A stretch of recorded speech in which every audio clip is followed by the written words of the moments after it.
And now, the Mickey Mouse Club presents Annette.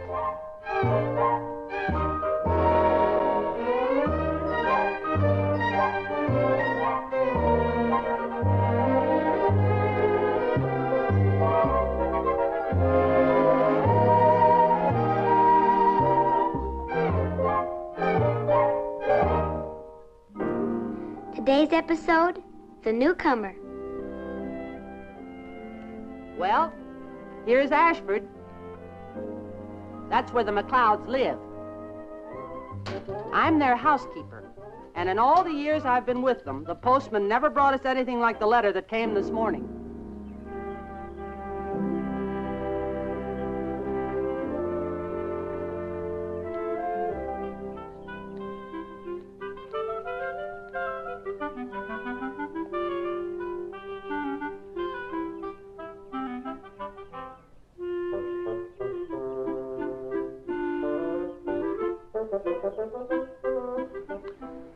That boy.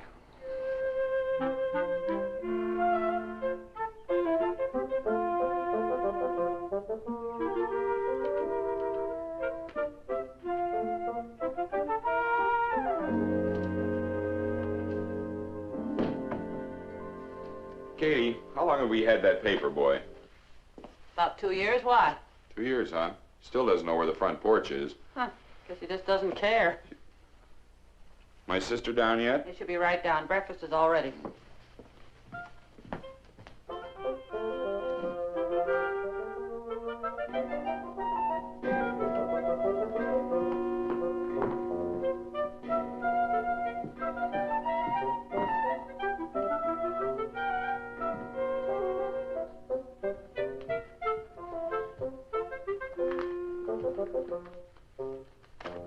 Good morning, Archie. No rain in sight, says the weatherman.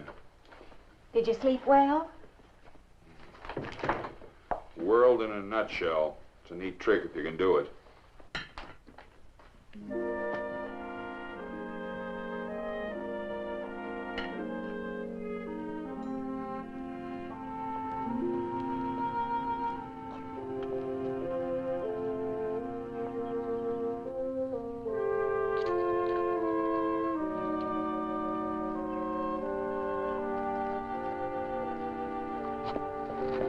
Oh, I'm sorry. Oh, that's okay. It was my fault. I didn't see you.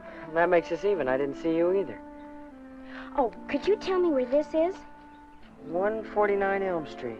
Oh, this is Elm. 149 would be about 6 blocks up that way. Thank you. Hi, Laura. I'll be right with you.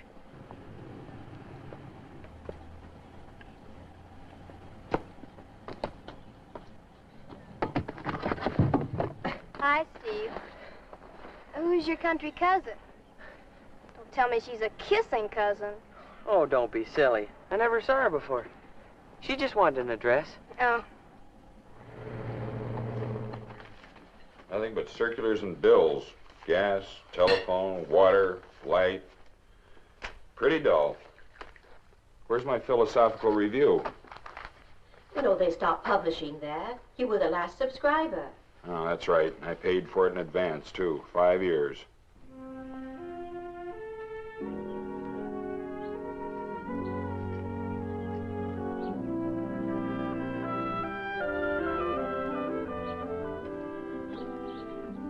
What do we know on Beaver Junction?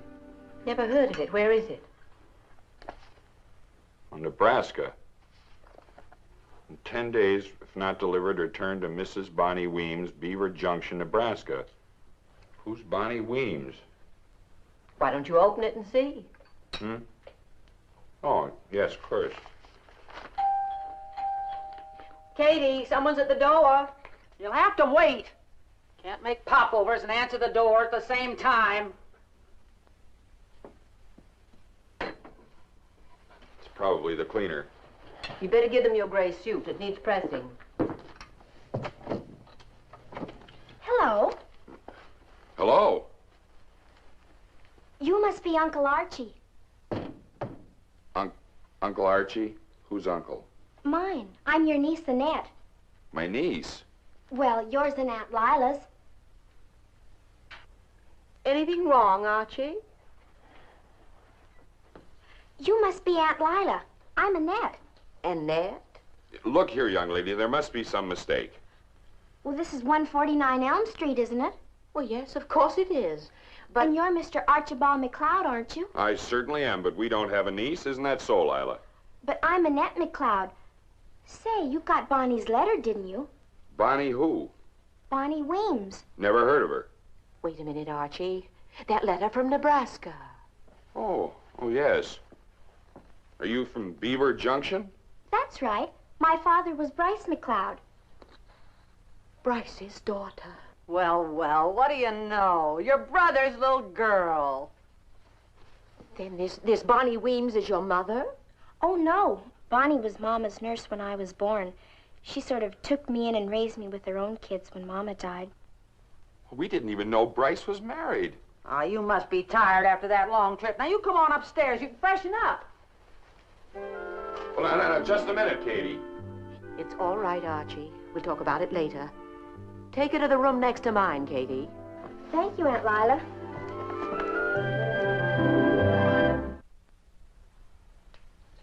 I can't believe it. Bryce's daughter. What's she doing in Ashford? Why did she come here to us? Maybe we better read that letter. Oh, yes.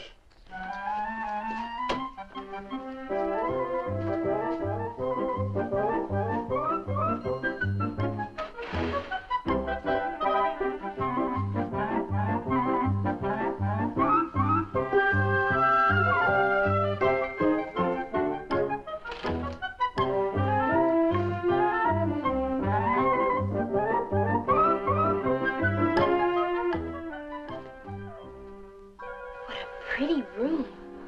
And so big and nice. It was your grandmother's room. You know, her name was Annette, too. Really? Mm-hmm. I guess it was kind of a surprise my coming here all of a sudden, wasn't it? Surprise. You knocked us for a loop.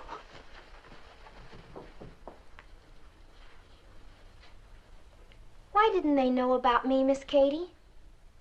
Well, your uncle was so busy fussing at the paper boy and the weatherman and the world situation in general that he never got around to opening that letter. I don't mean that. Why didn't they know about me before? Oh. Well, your father never told them. I wonder why. Well, he and your uncle had a misunderstanding. It was a humdinger. He never wrote them after he left Ashford. That must have been a long time ago. Oh, better than 18 years. Oh, now come, Annette. Now that's all in the past. Have you had any breakfast? No, I haven't. Oh, Bonnie made a nice lunch for me. Fried chicken and apple pie and cookies and everything. But I ate the last of it for supper yesterday. Well, do you like popovers? Oh, boy, do I. Good. Now then, you hurry and wash up before they collapse. There's the bathroom. Thank you, Katie.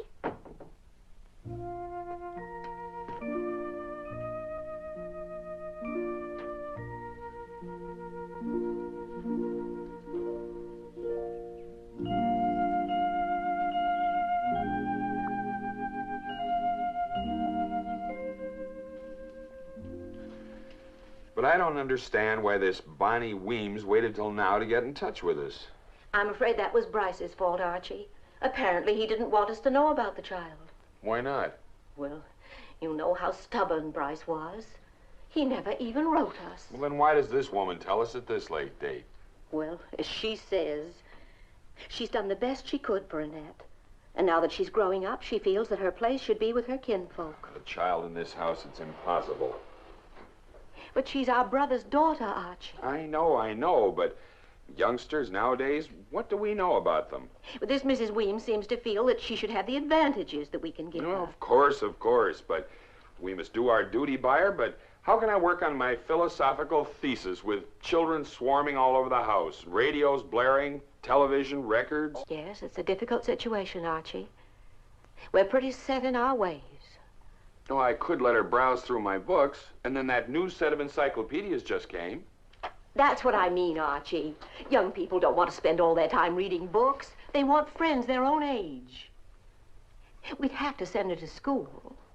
That's it, of course. We could send her to a boarding school. Well, you ought to be ashamed of yourself. Huh? That's a fine way to treat your own flesh and blood, packing her off the minute she gets here. Now, see here, Katie, we don't know anything about bringing up children. Well, it's about time you learned. Well, you know they eat, and breakfast is getting cold. You're right, Katie. Set a place for her. I already did.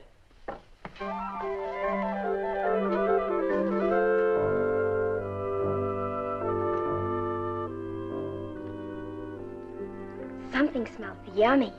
It's Katie's popovers. They are good. Come along. Gee, it's nice being with your own folks. Yes, of course. I'll get some hot coffee. Golly, this looks so fancy. Not that spoon, my dear. Huh? That's your coffee spoon, my dear. Use your grapefruit spoon. My grapefruit spoon. Oh, this one? That's right.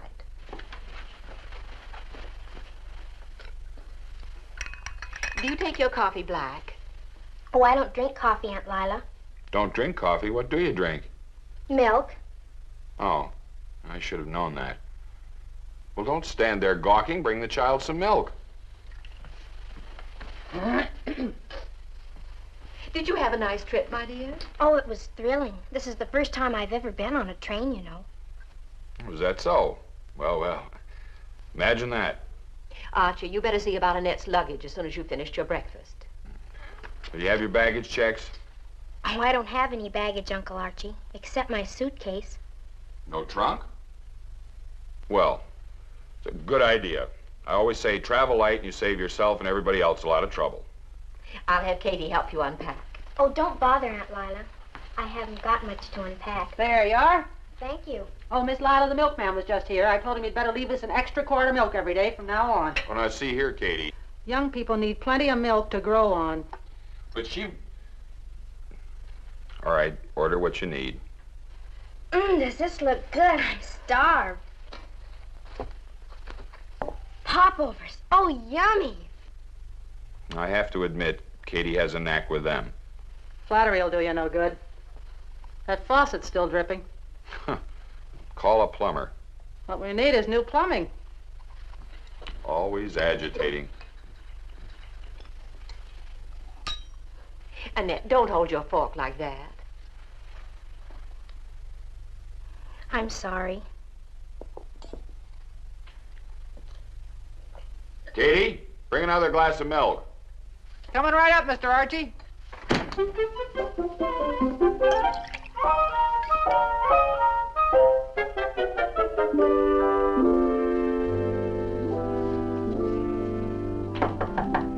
Come in. Here, let me help you unpack. Thank you, Katie, but I'm just about finished. Well, where are your dresses? I don't have any dresses, just this one. We never wore anything but jeans on the farm. Bonnie made this one special for the trip. Isn't it pretty? Oh, it's very pretty. It's a little fancy for traveling, maybe. You know, I'm going to have to speak to your aunt about getting some more clothes for you, honey. I guess maybe I should have a few more dresses for school, shouldn't I? Of course you should. Some party dresses, too. Party dresses? Will there be parties? Real dress-up parties? Well, there sure will. The young folks around here are always throwing some kind of a shindig or other. As soon as Miss Lila's and Mr. Archie's friends find out you're here, well, you'll get plenty of invitations. Oh, that'll be keen. Sure. It's about time we did something for you, child. It's a crying shame the way you've been left with strangers all these years. Oh, Bonnie's not a stranger, Katie. She's been just like a mother to me. Oh, forgive me, honey. I didn't mean that the way it sounded. Of course she has. She's wonderful, and I love her very much. And your aunt and uncle ought to be very grateful to her for all she's done for you. Now, come on. Let's take this off. Let me freshen it up for you a bit, huh? I guess it is kind of messed up from the train. Sure.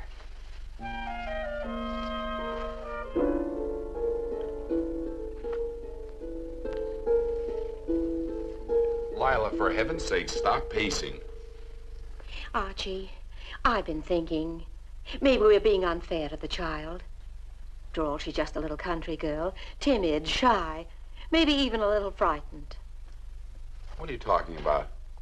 I think maybe we should keep Annette here with us. Now, we're going to send her to boarding school. What can we do for her? You said yourself she ought to be with young people. Well, she can't go any place the way she looks. I've been checking with Katie. She hasn't a decent outfit to her name.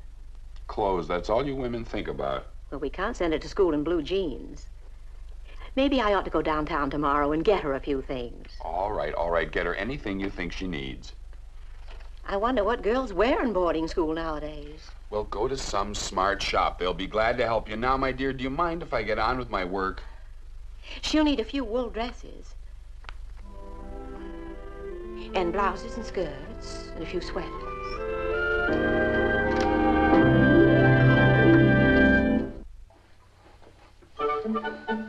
Yoo-hoo, anybody home?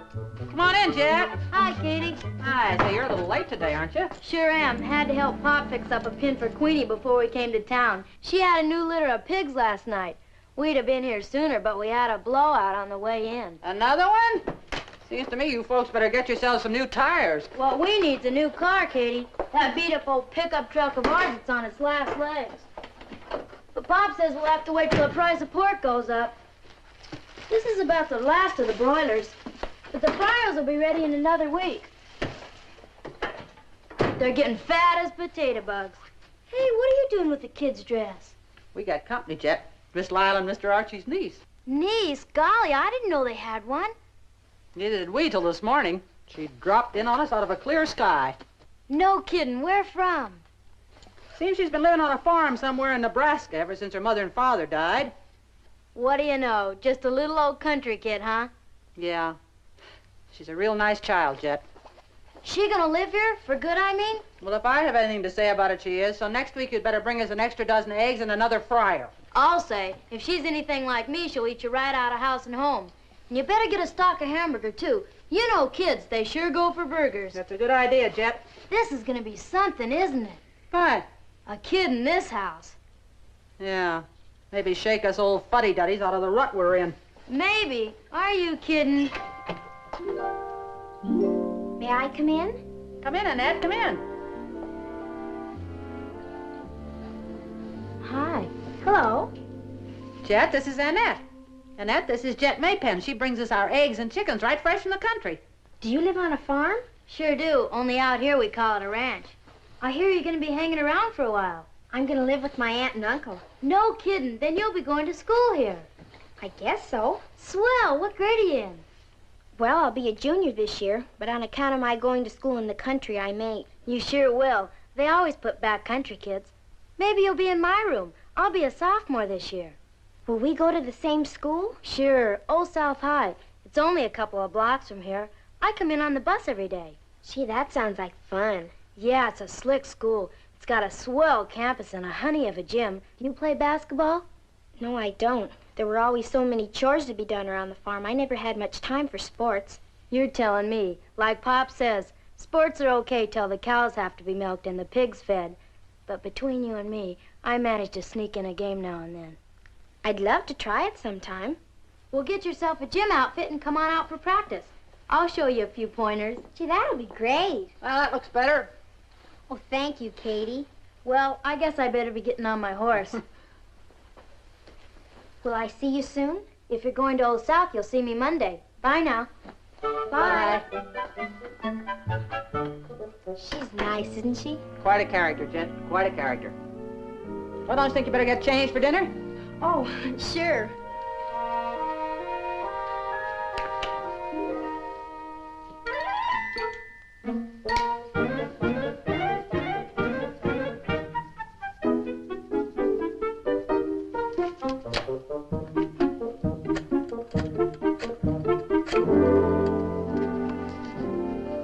Oh, Main Street Market? Schultz? This is Katie over at the McLeods. Fine, thanks. How's Miss Schultz? Good. How you feeling? Ah. Well, yeah, Schultz, I'm sorry you don't feel too well, but I've got to order a few things. Uh-huh. I want 3 pounds of hamburger. Hamburger, Schultz. H-A-M-burger, Schultz. I said hamburger, I meant hamburger. If I wanted ground round, I'd have said so. Send over a dozen buns with it. No, Schultz, we're not having meatloaf. You can't have hamburgers without buns, can you? Okay. Now listen, I want a couple of pounds of those big Bermuda onions, the ones you can slice, the great big ones, you know? Jar of mustard, some dill pickles, And a big jar of that piccalilli relish. Huh? Schultz, you don't have to eat it. Listen, Schultz, can't we have hamburgers without you making a federal case out of it? Okay, I'll tell you, we're not taking boarders. The McLeod's niece is here, and you know how kids love hamburgers. You should. Yeah, bye. Oh, wait a minute. Hey, listen. Better send over a box of bicarbonate of soda, a big one. Get it over as fast as you can. Okay. How will I know my love? How will I know my darling? Oh, Mr. Moon up above, how will I know my love? Whistle while you work. Da da da da da da da. Yum ba ba da dee da da dee dee dee dee dee dee dee. What's on the menu? Hamburgers? Hamburgers? Well, don't you know the best way to a youngster's heart is through a big, fat, juicy hamburger? Hamburgers? Ugh.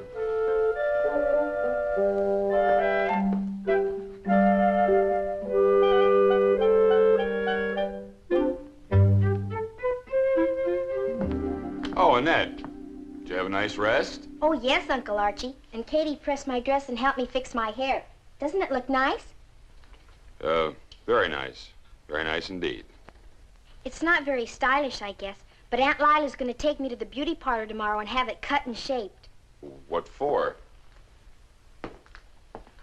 Looks all right to me, just the way it is. Well, she says it's not smart this way. Besides, I've never been to a beauty parlor before. We don't have one in Beaver Junction. We don't have anything hardly, except a general store and a filling station and a big old water tank. Well, not much of a town, huh? It's beautiful, though. Especially in the springtime when everything's so fresh and green. Bonnie and I used to sit out in the back porch after supper and watch the cows grazing in the pasture beyond the brook. It sure was pretty. Maybe you shouldn't have left there, huh? I mean, we wouldn't want you to be lonesome here with us. Oh, I won't be lonesome, Uncle Archie. Not with you and Aunt Lila. You've both been so nice to me. Well, why shouldn't we be, after all? You're our only brother's child. Now, I think we have something special for you for dinner. Fried chicken? No, hamburger. Oh, well, that's for me.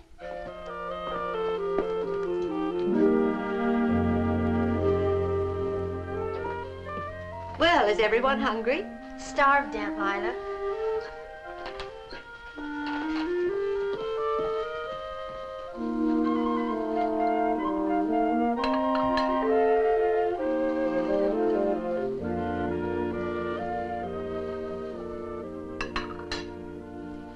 Chicken soup, my favorite. Mine, too.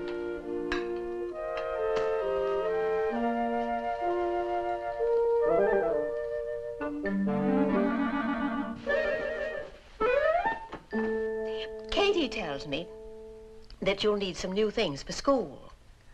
So I thought maybe in the morning we might go downtown and do a little shopping. Will I go to Old South? Old South? How did you know about that? Oh, Jet told me when she was here this morning. Jet? Who's she? You know her. She's the girl who brings the chickens and eggs. Oh, yes. She's Jim Maypen's daughter. We thought maybe you might like to go to a boarding school. A boarding school? You mean go away from here? Oh, well, just for the time being, my dear. Give you a chance to know some young people. But there are young people in public schools, Uncle Archie. Oh, please, couldn't I go to Old South High? Jet says it's keen. Well, we'll see. Perhaps we can discuss... What in heaven's name is that? Dill, pickles, mustard, ketchup, onions, and piccalilli. Don't worry, Mr. Archie. We've got plenty of bicarbonate of soda.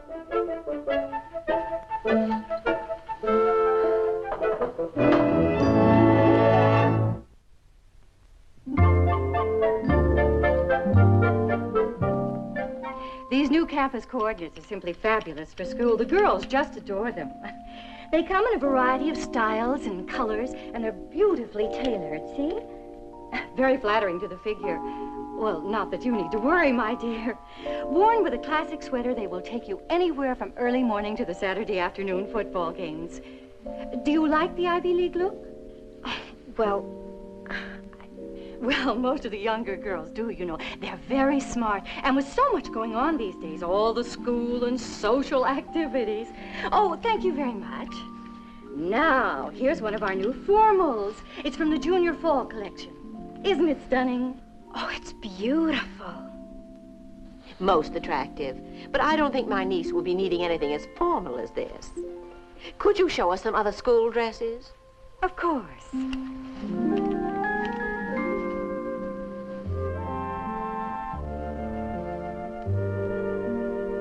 Oh, Lila! What are you doing in the missus department? Hello, Helen. I'm just picking up a few things for my niece. Your niece? She's Bryce's daughter, Helen. Bryce's? Yes. He got married shortly after he left Ashford. Really? Why, that must be almost 20 years ago. 18, to be exact. He lost his wife soon after the baby was born. I'd like to have you meet her. Annette. Yes, Aunt Lila? Will you come here, please?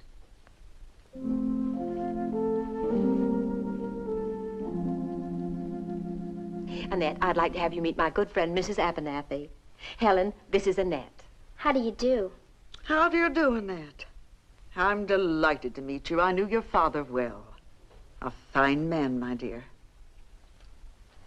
Oh, Mother, I found a perfectly divine new formal. Strawberry pink, and it looks simply marvelous. Oh, hello, Miss McLeod. Hello, Val. Val, this is Miss McLeod's niece, Annette. Annette, this is my daughter, Val. How do you do, Annette? And this is Moselle Corey. Charmed. I'm pleased to meet you both. Val needs a new dress for Saturday night. She's giving a party for Laura Rogan, Moselle's house guest. Dig that outfit. Sort of provincial, isn't it? These just came in.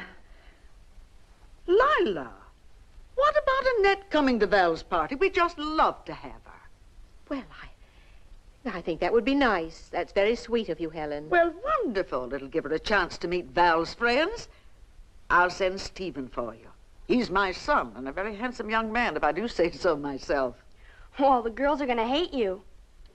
Hate me? Why? Well, Stephen's the most popular boy in town. They'll be positively green with envy. Oh, don't you let Moselle tease you, my dear. She's only fooling. Would the young lady like to try these on? Yes, I'd like to see them on her. Would you come this way, please? Now, remember, I'll send Stephen for you to pick you up at 7. Helen, you will be here for a little while, won't you? I know Val will be here for days, dear.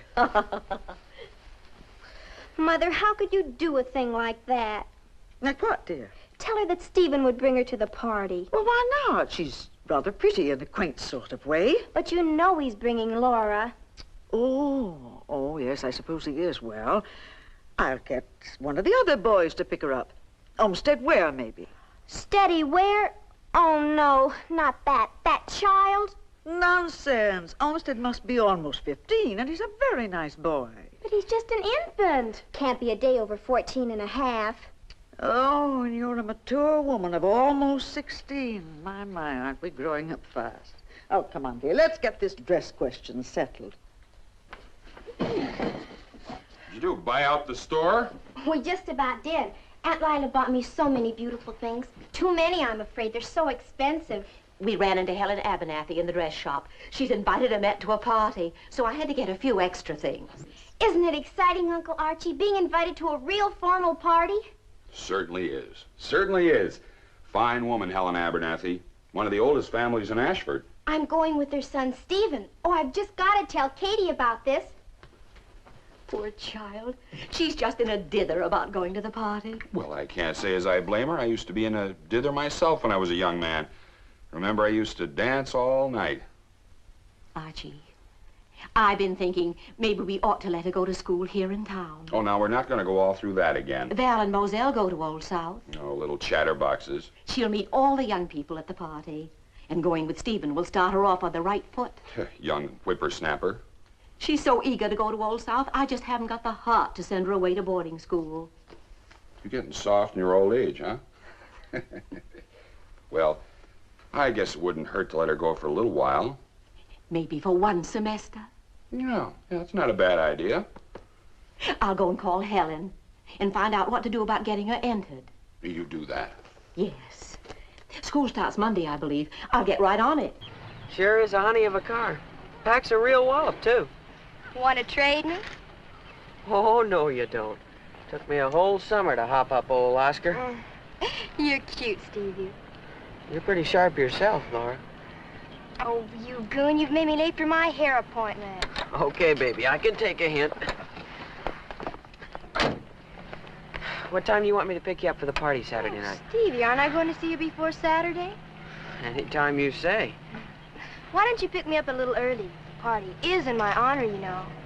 Okay. What about 6:45? Fine. Bye, Stevie.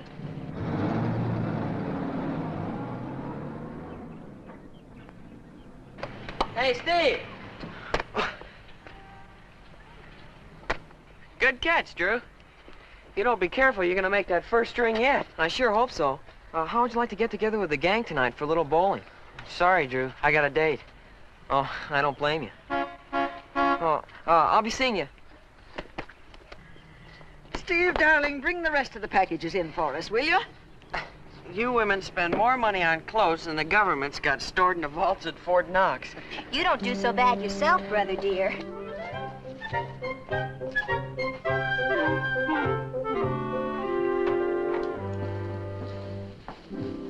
Take these upstairs, dear. I'll check with Christine about dinner. Your father will be home any minute.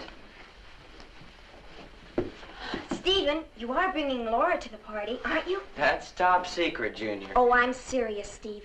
I got a reason for asking. Oh, now, don't tell me you want me to squire that gruesome little kitty Blaylock. No, it's Mother. Mother? Oh, don't be silly. There's a new girl in town, and Mother was all set to wrap her around your neck.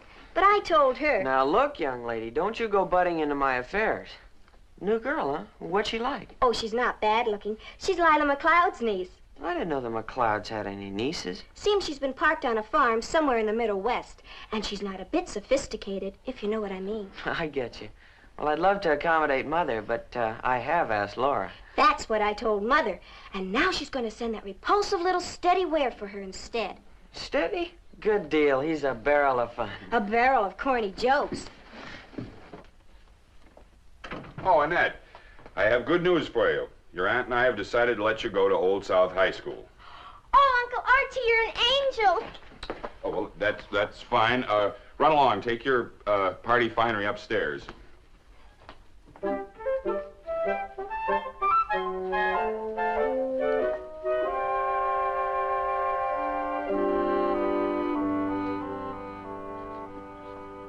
Uncle Archie, Yes? I'm scared. Scared? Scared of what? The party. I won't know anybody there, and I don't know what to do or how to act. Don't do anything. Just be yourself. You'll get along fine. But I'm not like Val and Moselle. They're so pretty, and they've got such fancy manners. Oh, those youngsters don't know what manners are. That's the trouble with young people nowadays. Always slouching around and putting their feet on furniture. You know, sometimes I think they were born without spines. I guess I don't have any manners either, Uncle Archie. I don't even know which spoon to use. Now, don't you worry. You'll get along fine. And the way I hold my fork, you'd think I was going out in the garden to dig for worms. Well, at least you have a good sense of humor. You'll get along. Oh, I hope so. Just don't forget, Annette, you're a McLeod. That's right. I am a McLeod.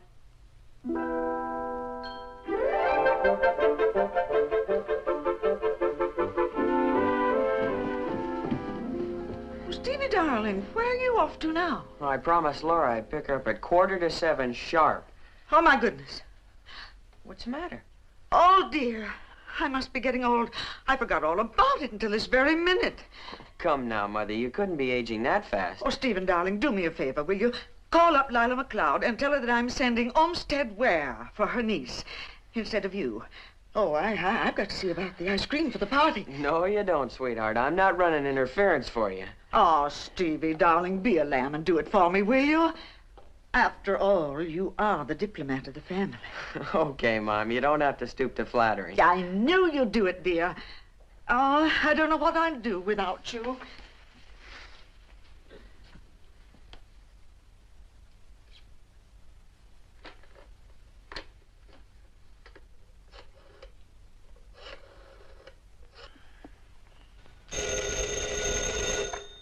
Hello? Who? Stephen Abernathy. Oh, hello, Stephen. There's been a little change in plans, Mr. McLeod. My mother didn't know I'd already asked a girl to the party, so she's sending Olmsted, for your niece instead.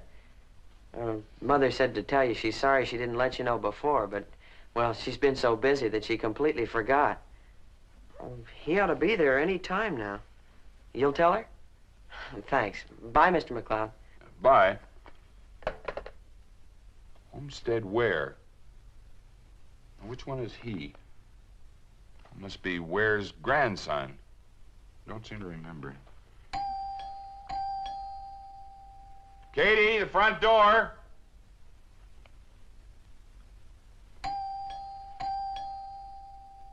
Oh, that female's never around when you want her.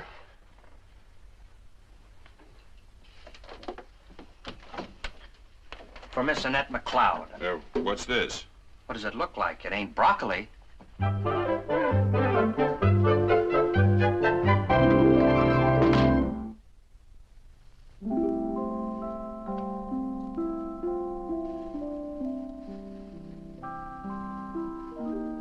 I do look nice, don't I? Very nice, Annette. Very nice indeed. Nice. You'll be the belle of the ball. Oh, do you think Steve will like me? Well, if he doesn't, he's got rocks in his head. May I come in? Come in, Archie. Well, if it isn't Miss Cinderella herself. That's just how I feel, Uncle Archie. Wait till Prince Charming gets a load of her. Oh, flowers for you. For me? Well, you are Miss Annette McLeod, aren't you? That was nice of Stephen. Real gentlemanly. Olmsted where? Olmsted where? Olmsted where? Oh, I almost forgot to tell you, Lila.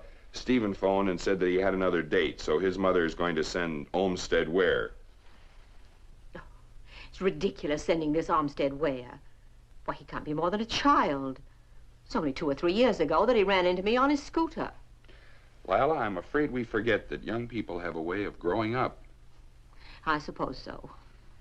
But Helen might have let me know before. That's all right, Aunt Lila. I don't mind, really, I don't. Well, you should. It's an outrage, that's what it is. Well, at least he had sense enough to send flowers. Huh. They're beautiful. I'll get it. Stephen said he was on his way. I'm sorry, Annette. Maybe I could get your uncle to take you instead. Oh, no, Aunt Lila. Please don't be upset. I guess I should never have expected anyone as popular as Stephen to take me.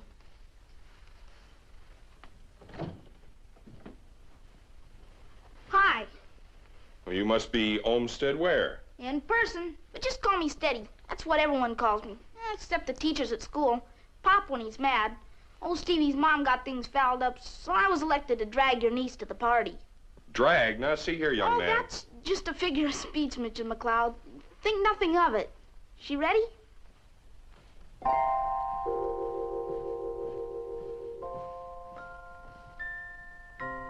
Jeepers. Good evening, Olmsted. This is Annette, my niece. Hi, Annette. I see you got the flowers, okay? Oh, thank you very much. They're lovely. Ah, don't thank me. Or Mom's idea. Personally, I don't go for gardenias. Darn things smell like funerals. Besides, I'm broke. Tell you the truth, my allowance is mortgaged to the hilt for the next 6 months. Well, it was very nice of you to call for Annette. Oh, I'm just pinch-hitting for old Stevie. Mom said I had to.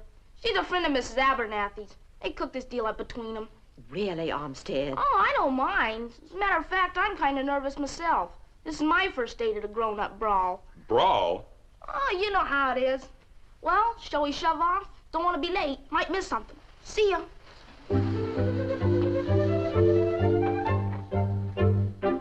What an ill-mannered little boy. He ought to have his ears boxed. Ears? What he needs is a good whack in the pants. Well, we'll have to walk. I haven't got a car. Pop says no dice till I'm 16 at least. Oh, I like to walk. Stevie's got a keen job, but he's 17 and... Say, how's about stopping at the malt shop for a little libation? It's on the way. I thought you were broke. Sure, I'm always broke. Connie condition. But I can either put it on the cuff or float along with Mike. Who's Mike? He's a kid that works at the soda fountain. Swell egg, Mike. Come on, it's only a hop, skip, and a jump from here.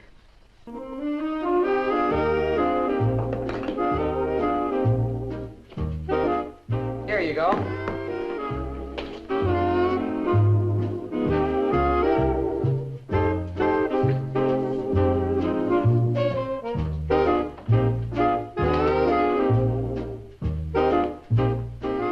Hi, Mike. Hi there, Steady. Oh, this is Annette, Mike. Annette McLeod. Hello, Annette. Hi, Mike.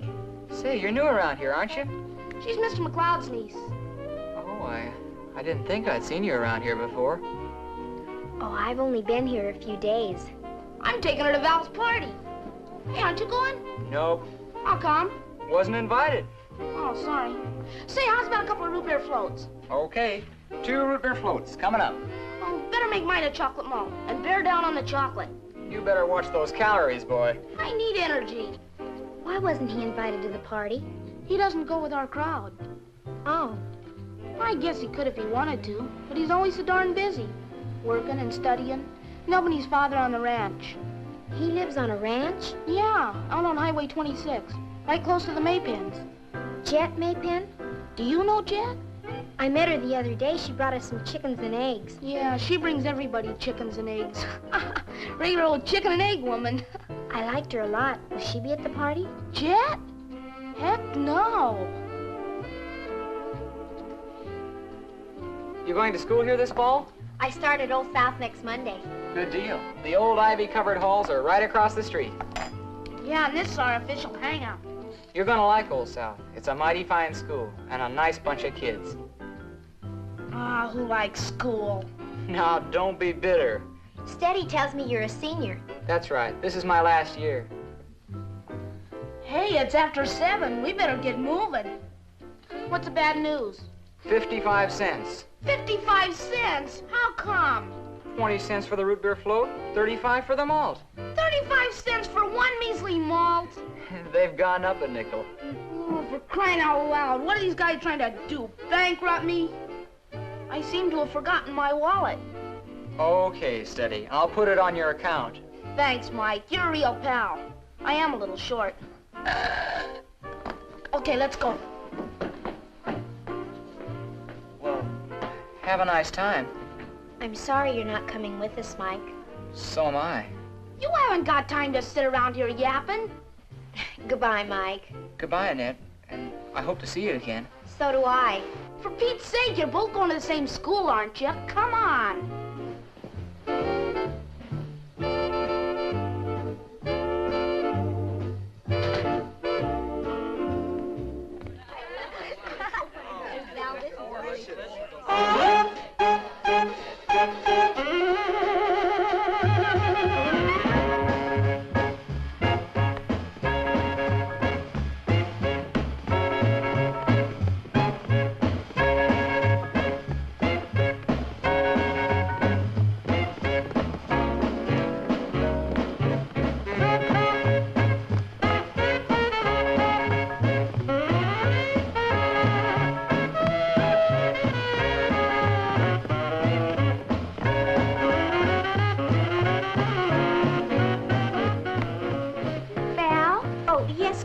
I thought you said Steady was going to be here tonight. He is, but he had to go get Annette McLeod. Annette McLeod, how come? Oh, I'm sorry, Kitty. It was Mother's idea. She made the arrangements. So that's why he didn't ask me. That's a jib.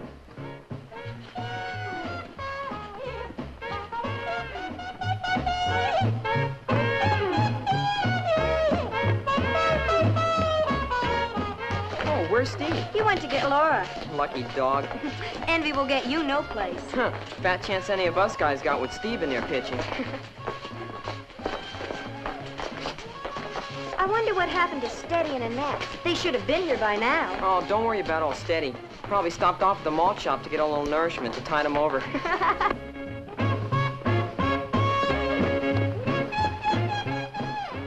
Hey, kids! Here comes the Queen! Roll out the red carpet! Hello, Laura. Oh, what a stunning dress. Darling, you look simply divine. Yeah.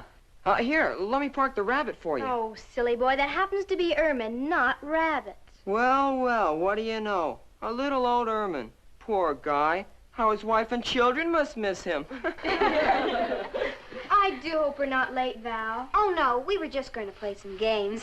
Good deal. How about charades? Oh, Stevie, we're always playing charades. How about musical chairs? I'll tell you what. Laura's promised to sing us a new song. How about that? Oh, that's great. I always keep my promises, Stevie. Well, come on. What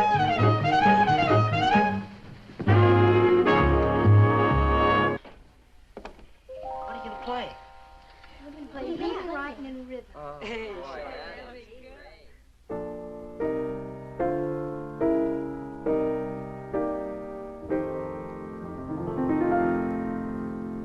Well, vacation's almost over. We'll soon be going back to school. But before we do, let's all review this elementary rule.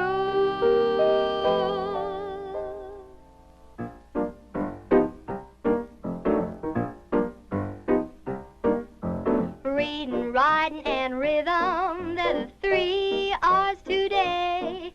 Now arithmetic is fine, but look, you can't dance with an algebra book. So take this tip from teacher, and you're on your swinging way. Reading, writing, and rhythm, they're the 3 R's today. These days, school days are really very cool days. The dances that we dance become part of the standard curriculum. Wanna take a course in physical ed? Well, why not simply bop instead?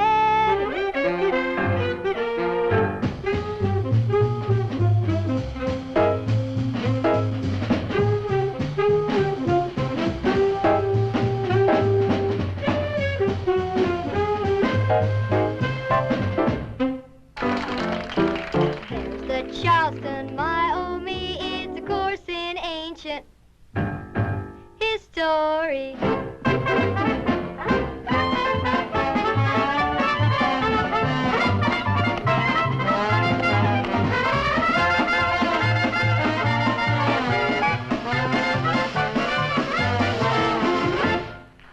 Would you like to study etiquette? Well, we'd better dig up the minuet.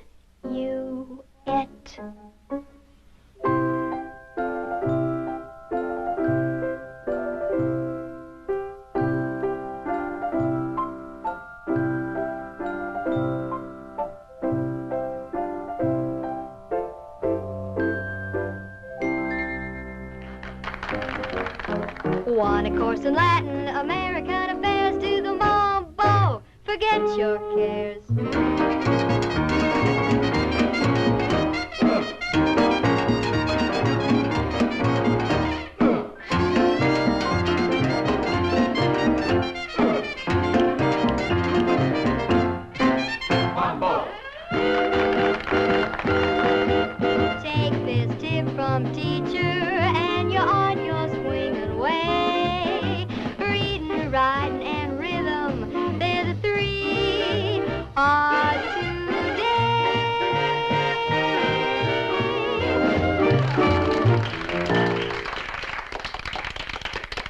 Play something else, Laura. All righty.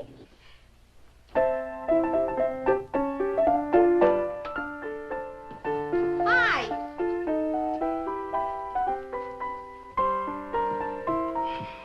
Come on. Yoo-hoo. Hello, Annette. I'm so glad you could come. You look positively devastating in that dress. Doesn't she, Steady? Yeah, sharp. Thank you. We were beginning to think you got lost, Steady. We stopped for a mall. If you don't stop lapping up those malts, you're gonna burst. Oh, you're just jealous because I don't have to watch my figure like you gals. Kitty's been looking for you. Oh, she's a drip. Oh, now, Steady, you know you're crazy about Kitty. Oh, she's worse than the kid's sister, the way she's always following me around. Oh, you're impossible. You're just in time. We're gonna play Spin the Bottle. Spin the bottle? Good grief, if you're gonna play a kid's game, why don't you play post office? We played Spin the Bottle at the party the other night and had 1,000,000 laughs. Oh, brother, how corny can you get? Oh, what a character. Hi, gang. Hi, Steady.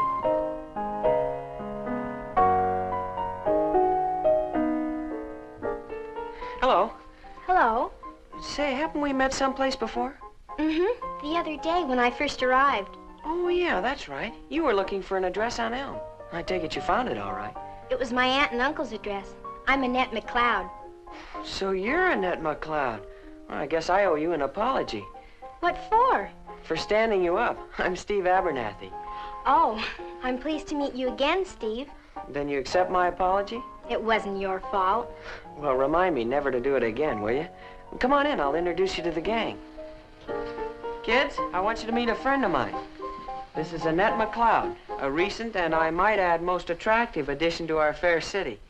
Annette, this is Kitty Blaylock, Madge Markham, Jimmy Smith, Hi. Drew Stafford, Hi. Tony Blair, Pat Boron, and Court Whitney. Hi. And I believe you've already met Moselle Corey. Oh, yes, we met the other day. I was wondering when you were going to get here. All the kids have been dying to meet you. Well, isn't anybody going to introduce me? Oh, Laura, I'm sorry. Laura Rogan, this is Annette McLeod.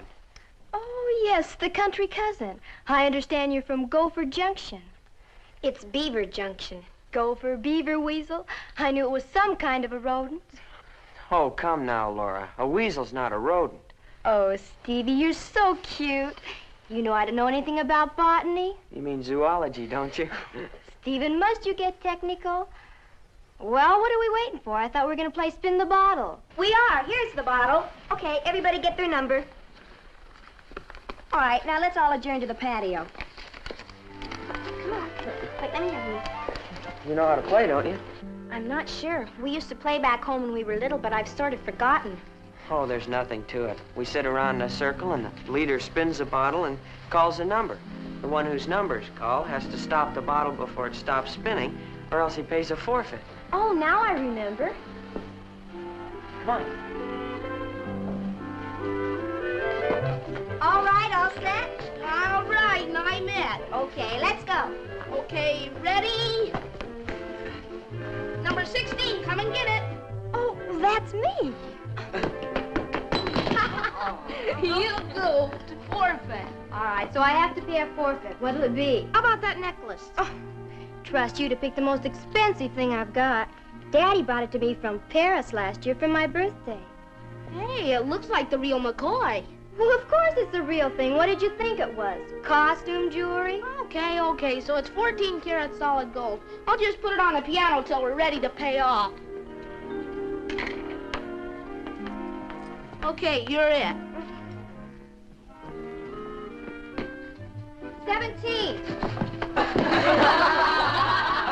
Guess that makes you it again, huh? You goon, you did that on purpose. 22. Forfeit. Well, what do you have to forfeit?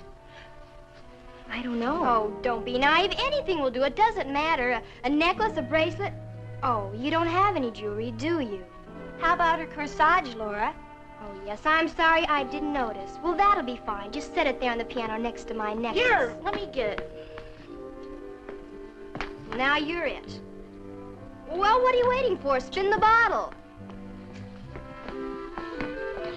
15.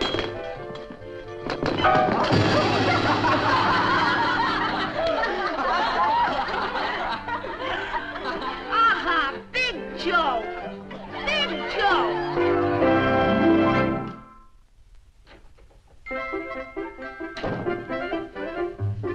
Armstead, whatever happened to you? Oh, that dumb game. What game?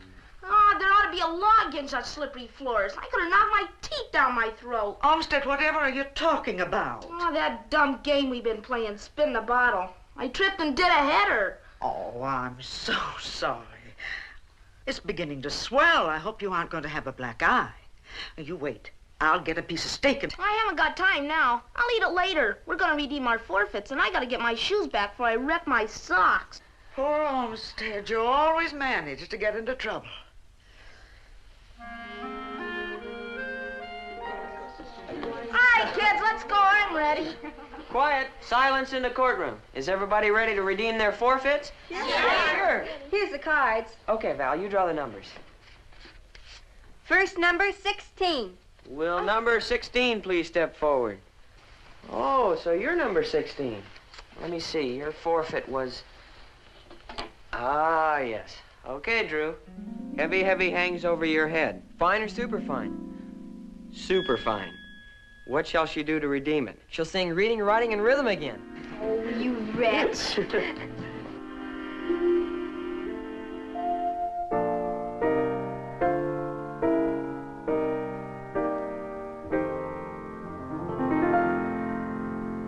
Well, vacation's almost over. We'll soon be going back to school. But before we do, let's all review this elementary rule.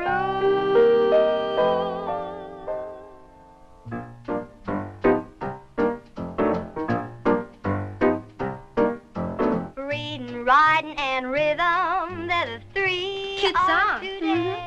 She hasn't got a bad voice either. Laura's loaded with talent. She's pretty, isn't she? Our male population seems to think so. Especially one of them. And you're on your swinging way. Reading, writing, and rhythm, they're the three R's today. Okay, Val, who's next? 15. Oh, you. Heavy, heavy hangs over your head. Fine or superfine? About size 12 and a half. What shall he do to redeem his forfeit? Stand on his head and do a jig. Ah, very funny. Do you know any jig tunes? Of course. You ready? All set. Okay, let's go.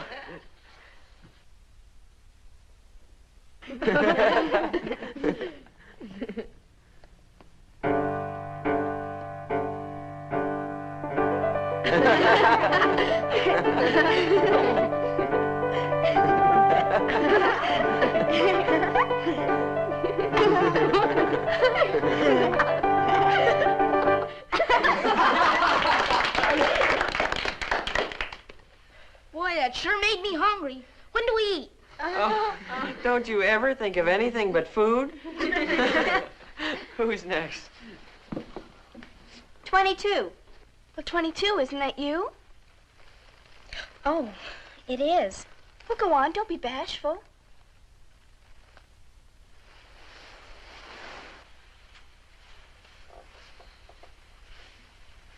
Heavy, heavy hangs over your head. Fine or superfine? Super, super fine. What shall she do to redeem it? How about another song? Oh, no, I don't sing very well. Oh, sure you can. It's all in fun. Shall I sing my favorite? Oh, sing anything. It doesn't matter. Here, sit down. Oh, I'm sorry. I don't play the piano. Oh, for heaven's sakes, what can you do? Oh, but then I don't suppose it's your fault. I don't imagine Gopher Junction's exactly a cultural center. Laura. It's called How Will I Know My Love? Sounds good. Go ahead. Yes, for heaven's sakes, let's get this silly game over before supper's announced. I'll follow you on my harmonica. Oh, that'll be fine.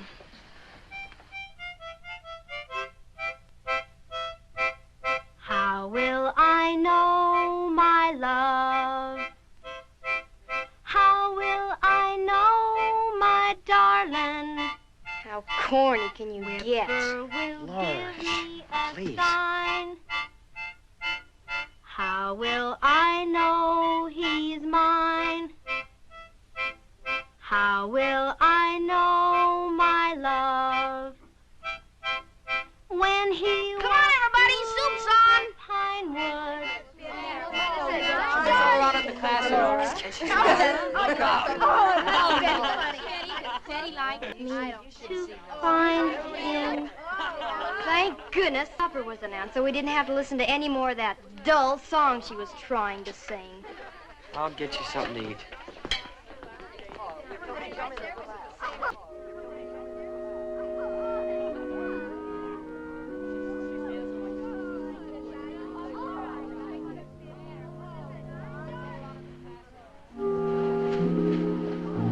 Annette!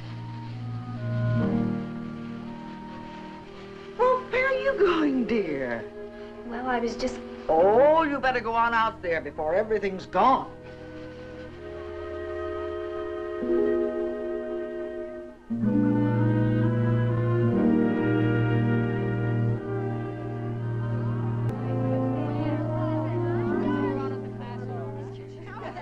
Oh, there's Annette. Hey, Annette, grab yourself a plate and come on over here with us.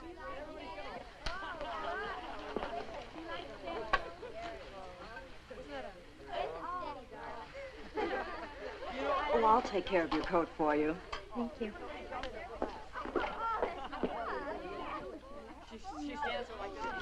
Stevie should have been born in the days when knighthood was in flower. What'd I do now, Pet? And wear shining bright armor and rescue damsels in distress. Oh, come now, Laura. Just because I asked Annette to join us. Really, Steve, the way you're fussing over her, I'm beginning to think she is a kissing cousin. Could be. You know, her family and mine have been friends for years. In fact, Lila McLeod went to school with my mother. How convenient.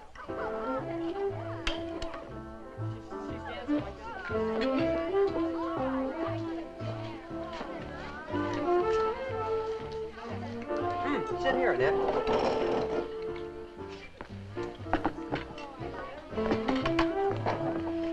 Got room for one more? The more the merrier.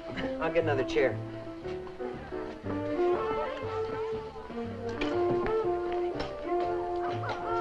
Oh, sit here, Stevie.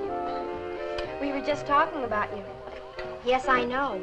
Oh, well, you mustn't mind. In a town like this, everybody talks about everybody else. Well, and since you're new here, you're the main topic of conversation. Don't let them scare you. They're just a bunch of silly gossips. You ought to be flattered that everyone thinks enough of you to talk about you. Val tells me you're going to stay here from now on.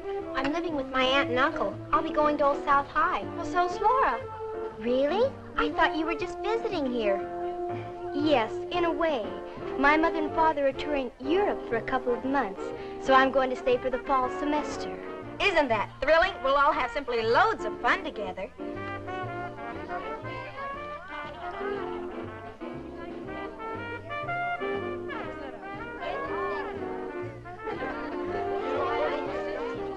Thanks, kid. You're a pal. Wait a minute, Steady. That's my plate. Your plate?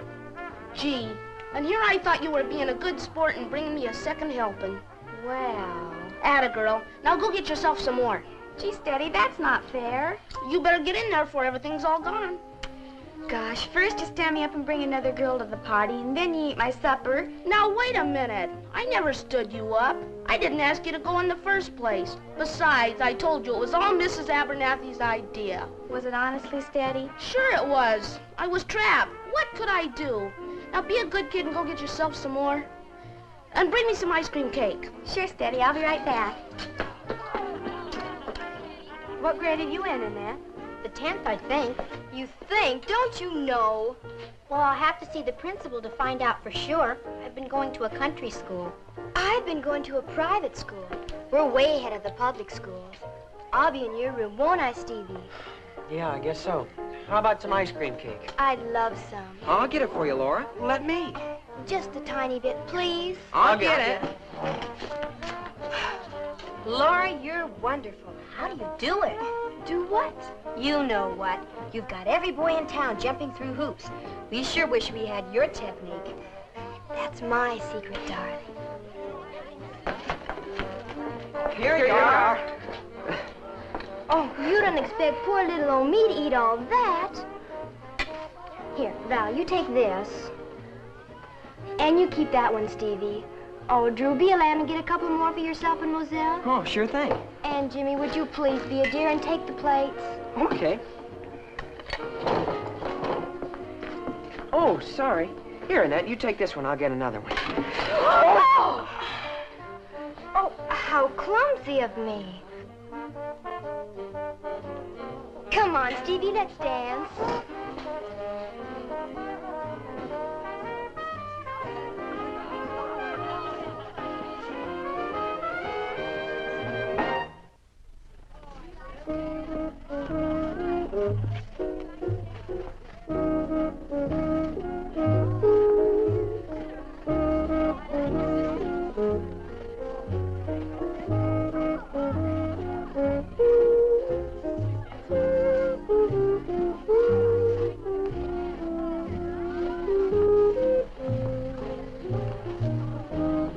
Well together, don't they?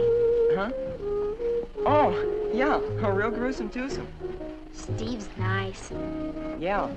Don't be getting any ideas about him. Laura's #1 gal in his life. She's very attractive. Are you kidding? She's the slickest chick that ever hit this old town.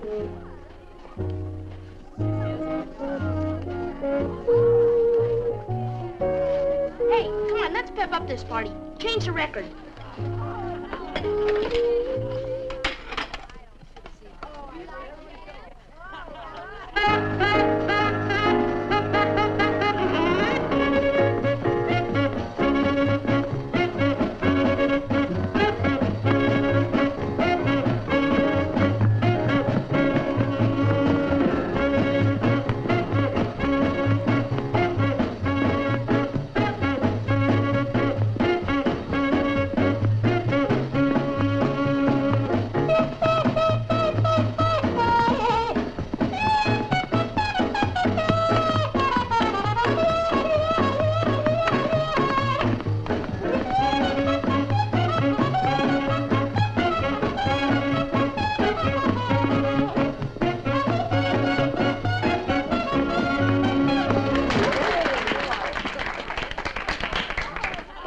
Stephen, old pal?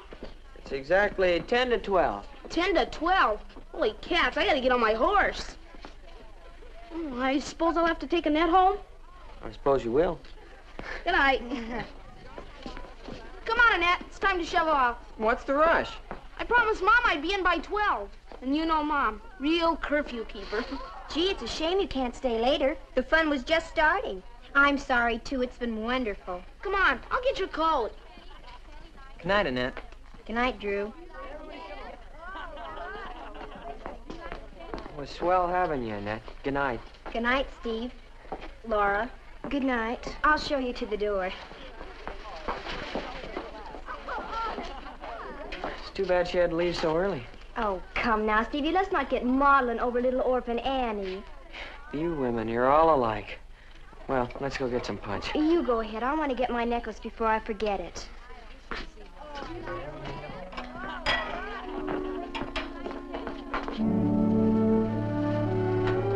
Goodbye, Annette. Bye, Steady. See you in the Rhodes Gallery. Bye. Goodbye. It's gone. What's gone? My necklace. I left it right here on the piano. Are you sure? I remember leaving it right there before I started to sing. Oh, really, Laura? You should be more careful with a valuable necklace like that. Maybe it slid off. Oh, we've looked. Someone must have taken it. Laura. Well, it's not here, isn't it? It just couldn't walk off by itself. Oh, Laura, will you stop dramatizing everything? We'll find it when Christina cleans up in the morning. Sure we will, Laura. You're among friends. I've been with all these kids since kindergarten. Not all of them. Laura, you don't mean to say. How can you say such a thing? My goodness, you shouldn't even think a thing like that. Well, all I know is that my necklace is gone, and that McLeod girl was the only one left in this room when we went out to supper. Well, she was, wasn't she? No, but what?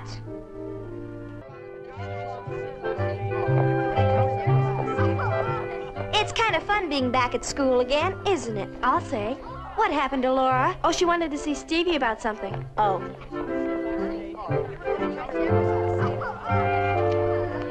Hi, Steady.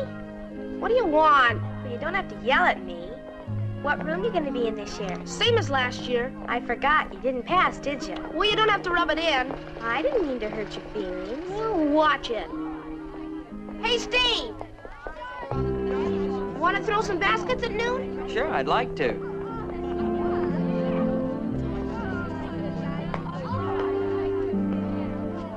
The this character bothering you? Am I bothering her? Huh, that's a laugh.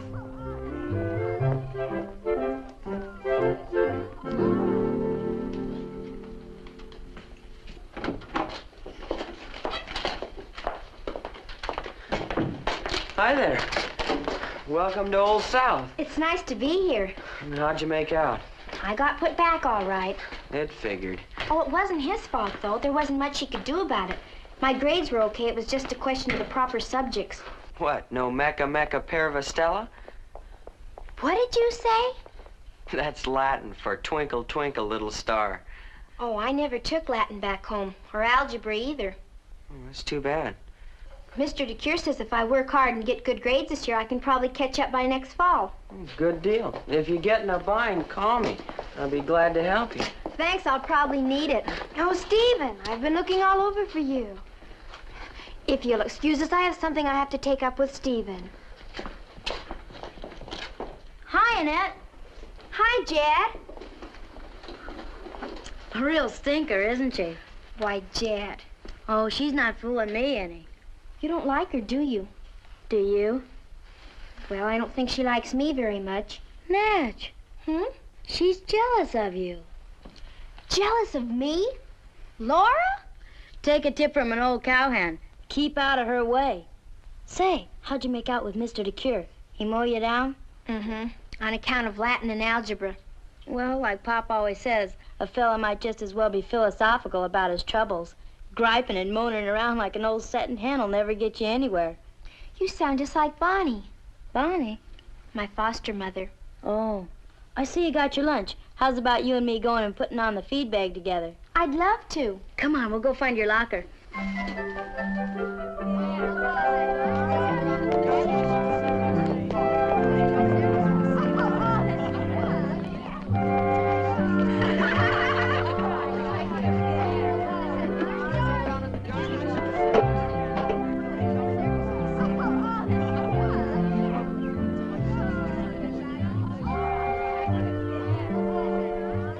There's Annette.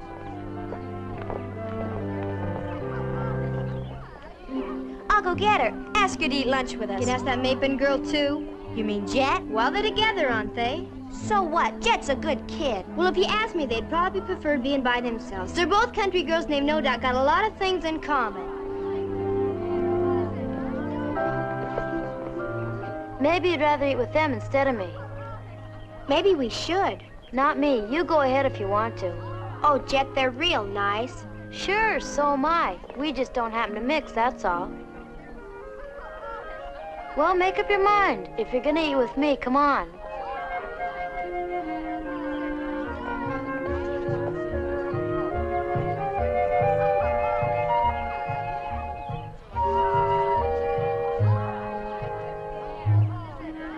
I know she's a country girl, but that's pretty obvious. Laura, don't forget, she's the McLeod's niece, and that makes her part of our crowd. Really, Val, she wants to eat with us. She's got sense enough to join us, hasn't she? There's no law against it. Anyway, I don't think it's up to us to drag her over here, especially after what happened to the party the other night. Laura, why, you didn't find my necklace, did you? No, but... Well, things just don't get lost by themselves. I still think it'll turn up someplace. Steady's getting good, isn't he?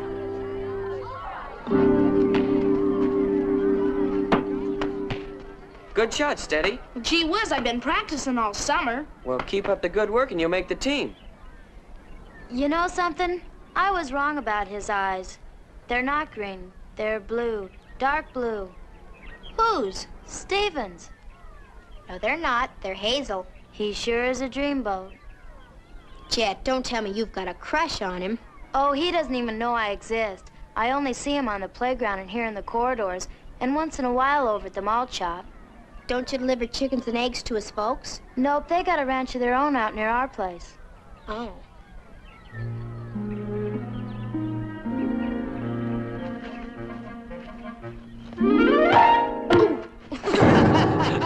Ouch! You still think I'll make the team?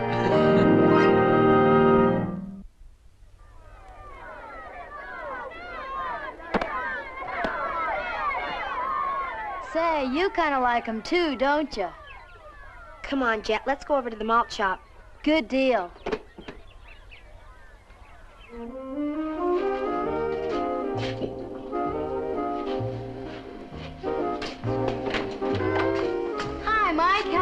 couple of hot fudge sundaes for a couple of half-baked sophomores. Why, sure thing. Hi, Annette. Hi, Mike. Say, I didn't know you two knew each other. We sure do. We're old friends. Steady and I dropped in for a soda on the way to Val's party. And mighty elegant looking you were, too, all dressed up in your fancy duds. Did you have a nice time? Oh, it was wonderful. Come on, Mike, make with the sundaes. Okay, 2 hot fudge sundaes. Coming right up.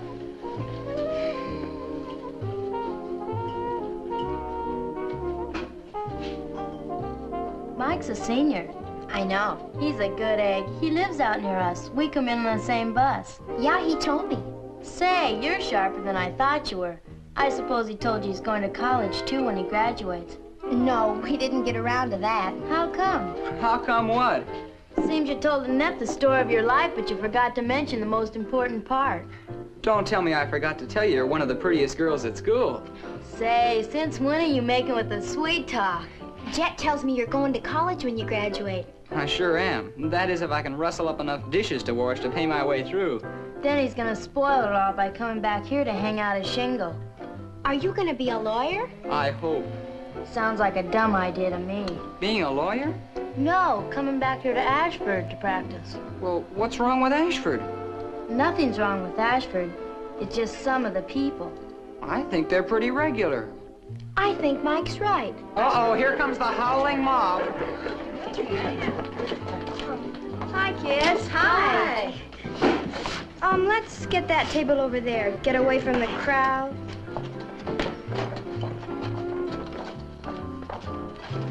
Really, Laura, did you have to do that? Oh, do what, darling? Snub Annette. After all, she hasn't done anything to you. Hasn't she? Please, Laura, she'll hear you.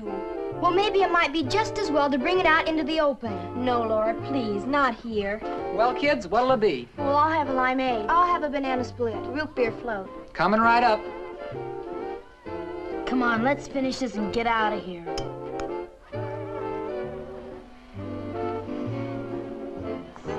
Here you go, kids.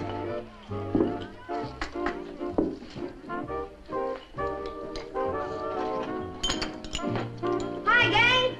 Hi. Hi, Annette. Hi, Jet. Hi, Steady. Give me a Cooper special, easy on the peanut butter. Peanut butter. Now that's just what you need. Make it two, Mike. Okay, 2 Cooper specials coming up. You following me? What if I am? Well, cut it out, you hear? It's a free country, isn't it? Oh, why don't you leave me alone? I like to annoy myself. What are you going to be when you grow up, Steady? It's my business. Aw, come on, don't be mad at me. Well, maybe I'll be an engineer or a promoter. Or maybe I'll go into the mining business. Or be a mountain climber or a bird watcher. Or maybe I'll go to 7 Seas and be a beachcomber. Maybe I'll just go out somewhere by myself and sit and think. Gee, that sounds enchanting. I said by myself. Look, Val, you turned the house upside down and you didn't find it. Please, Laura, let's not discuss it. Oh, Val, my necklace is gone, and as much as I hate to say it, somebody knows more than they're telling. Please, Laura. You're not insinuating that any of us took your necklace, are you? I'm not insinuating anything. Frankly, I don't care who it was or why they took it. All I want is my necklace back. Oh, boy, for a minute there, I thought we were going to have a real hair-pulling match.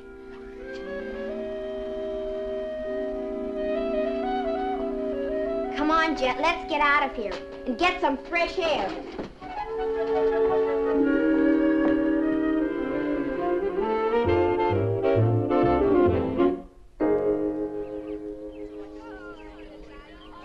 Boy, that Laura's really out for your scalp. She doesn't like me, I told you that. Like you? Ha! That's the understatement of the year. Oh, so what? I really don't care. Oh, yes, you do. That's just the trouble. You like all those girls, Val and Moselle and Pat and all the rest of them, and she's done her darndest to poison them against you. Yeah, I guess she has. Well, are you just gonna sit still and let her get away with it? But what can I do? If those girls don't like me, I can't make them. They did till she got in the act. You told me so yourself. I guess it's because I'm from the country and I'm only 15 and in the 10th grade and stuff like that. Fiddlesticks, I'm 15 and in the 10th grade, and I'm a hick and they don't bother me none. I'm not important enough. But believe me, if I was, I wouldn't let her get away with any scummy insinuation like that. I'd either make her come out with it or let her have it. Now, don't get excited on my account, Jet. Who's excited? After all, she did back down when I called her on it. Huh. And really now, she didn't exactly accuse me. How close can you come? She's a real snake in the grass, she is. And if you don't watch out, she'll get you. You wait and see. Look, chum, do me a favor, will you? Sure, Steady. What is it? Get lost. Hey, Steve! Oh, boy, you should have been over the malt shop just now. You almost missed a honey of a fight. A fight? Yeah, Annette and Laura. They almost came to blows. Isn't that so, Mike? Isn't what so? About Annette and Laura getting in a hassle. Annette and Laura? Oh, come now, Steady. Well, it wasn't exactly a fight. Laura just made a couple of cracks about that necklace of hers, and Annette called her on it. Oh. I wonder what the dickens could have happened to that darn thing. Val and I looked all over the place for it. It just seemed to have vanished into thin air. Maybe someone did take it. Oh, I'd hate to think that, Steady. Could have been a burglar. In the middle of a party? Well, it has happened. Raffles could have done it. Okay, Sherlock, you work on it.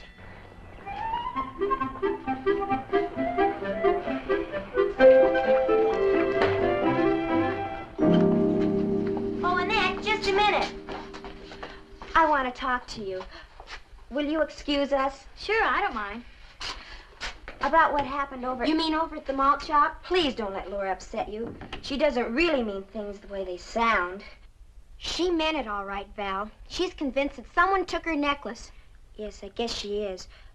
Didn't you see it lying there on the piano? No, I didn't. I just don't understand it. Neither do I. But I do think it's pretty awful of Laura to think that anyone at the party would take it. It's terrible.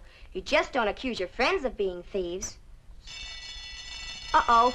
There goes the bell. I'll see you.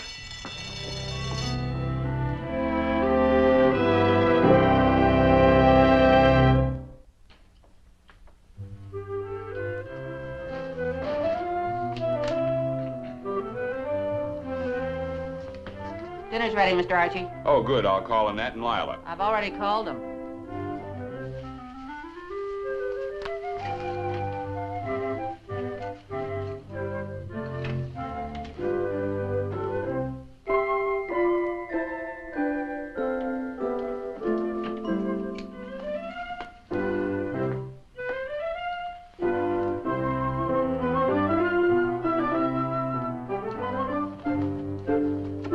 Oh, there you are, my dear. Aunt Lila will be down in a minute. Still primping, huh? How did school go today? Oh, very nice, Uncle Archie. Except for being put back a grade. Well, don't bother about that. You'll have plenty of time to catch up. I know, but I'm older than most of the kids in my room. It makes me feel a little silly. No, they're the ones that are silly.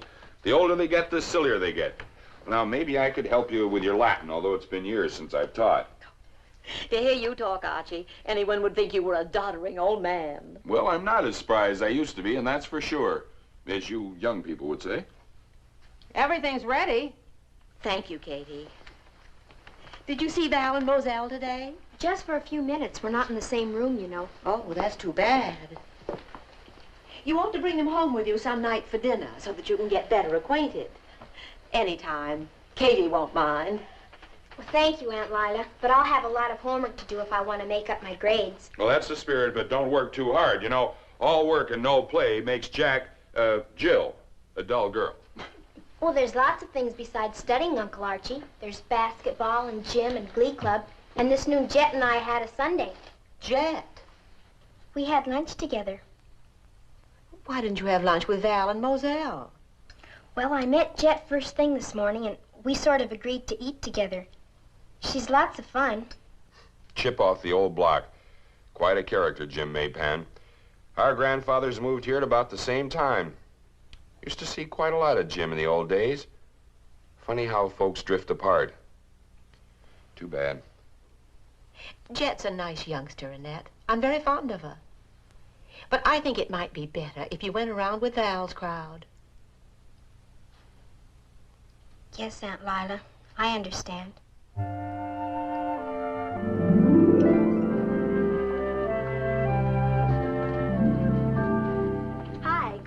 with us today? Well, I sort of promised Jeff. Annette, why do you always avoid us? Don't you like us? Of course I do, Val. You know it's not that. It's on account of what Laura said the other day, isn't it? Gee, Annette, I wish you wouldn't feel that way. We all like you a lot, and we'd love to have you with us. I'm sorry, Val, but as long as Laura feels the way she does, I just can't be part of your crowd. Why don't you have it out with her? I tried over at the malt shop, but you saw what happened. Darn her anyway. She's so stubborn. Well, see you later. Oh, I almost forgot. Stephen's going to appoint you the new program chairman from the 10th grade. Really? For the pre-Thanksgiving entertainment. Between you and me, I think he likes you. I like him, too. The announcements will be made at the end of the week, and the committees are going to meet at our house Saturday. Will you come? Oh, I'd love to. Good. We'll expect you.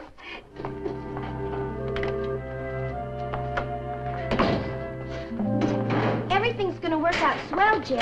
What are you talking about? Well, the most wonderful things just happened. Stephen's going to appoint me program chairman for our class. Isn't it wonderful? Yeah, congratulations. I'll probably need an assistant. Would you like the job if I do? Yeah, sure, I guess so. Good. I'll tell Steve. I'm sure it'll be okay. There's the last bell. We better hurry.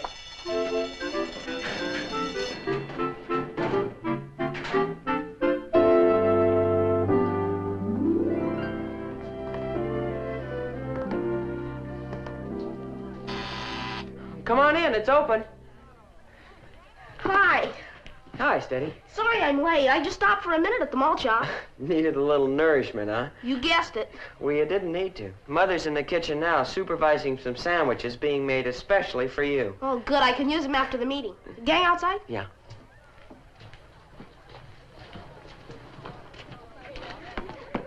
Hi, gang. Oh, hi, Steady. Hi. Hi yourself. What's boiling over, Repulsy? What makes you think you're a traffic stopper, big shot? Women. Always around a guy's neck like a millstone. What are you going to play? None of your business. Hey, my favorite record. Let's dance.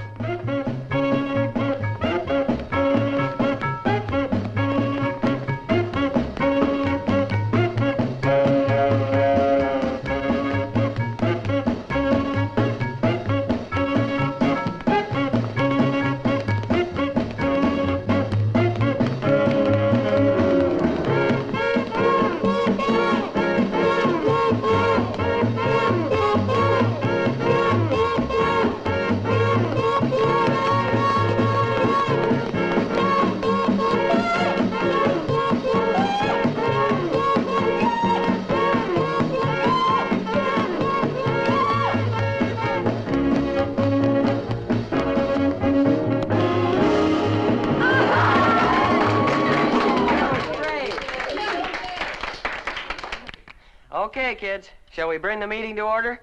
We're ready. Let's go. Mike's not here yet. Shouldn't we wait for him? Mike? Oh, you mean that soda jerk down at the malt shop? He's the new chairman for the 12th grade. Well, how come? Why not? Well, he doesn't belong to our crowd. It's about time he did. He is one of the very nicest boys, besides having a grade A average. Really? Yes, really.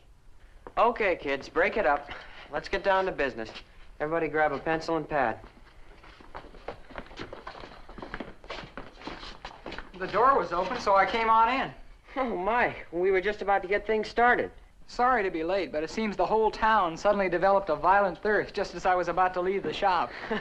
You know everybody here, don't you, Mike? Well, I think so. They're all good customers of mine. May I be the first to congratulate you, Mike, on your appointment to the entertainment committee. Well, thank you, Val. I hope I can live up to the job. Oh, don't worry. We'll all help you as much as we can. I hear you've been elected to head your class. Yes, wasn't that sweet of Stevie to appoint me? Well, considering I'm just visiting here. I know you'll do a bang-up job. Oh, hi, Annette. Excuse me. Hi, Mike. What's all this I hear about you being appointed chairman for the 10th? Isn't it terrific? It sure is. We're going to have a pretty busy year ahead of ourselves. Oh, Stevie, I hate to say this, but I think you made a mistake in some of your appointments. Huh? Well, I mean, you put kids on the board who've had no experience at all. Like who, for instance? Oh, I've no objection to Mike, but, well, Annette, what does she know about making out an entertainment program? Coming from a country school, she'll have all she can do to keep up her grades. After all, it's to her own interest. I'm sure she wouldn't mind giving up the appointment. Now, look here, Laura. You wouldn't mind, would you, Annette? In a few weeks, she'll get the hang of things and... Laura, how can you? Annette's at the head of her class, and Mr. DeCure wants her on the committee as well as Stephen. He most certainly does, and the appointments have all been made, and they're not going to be changed.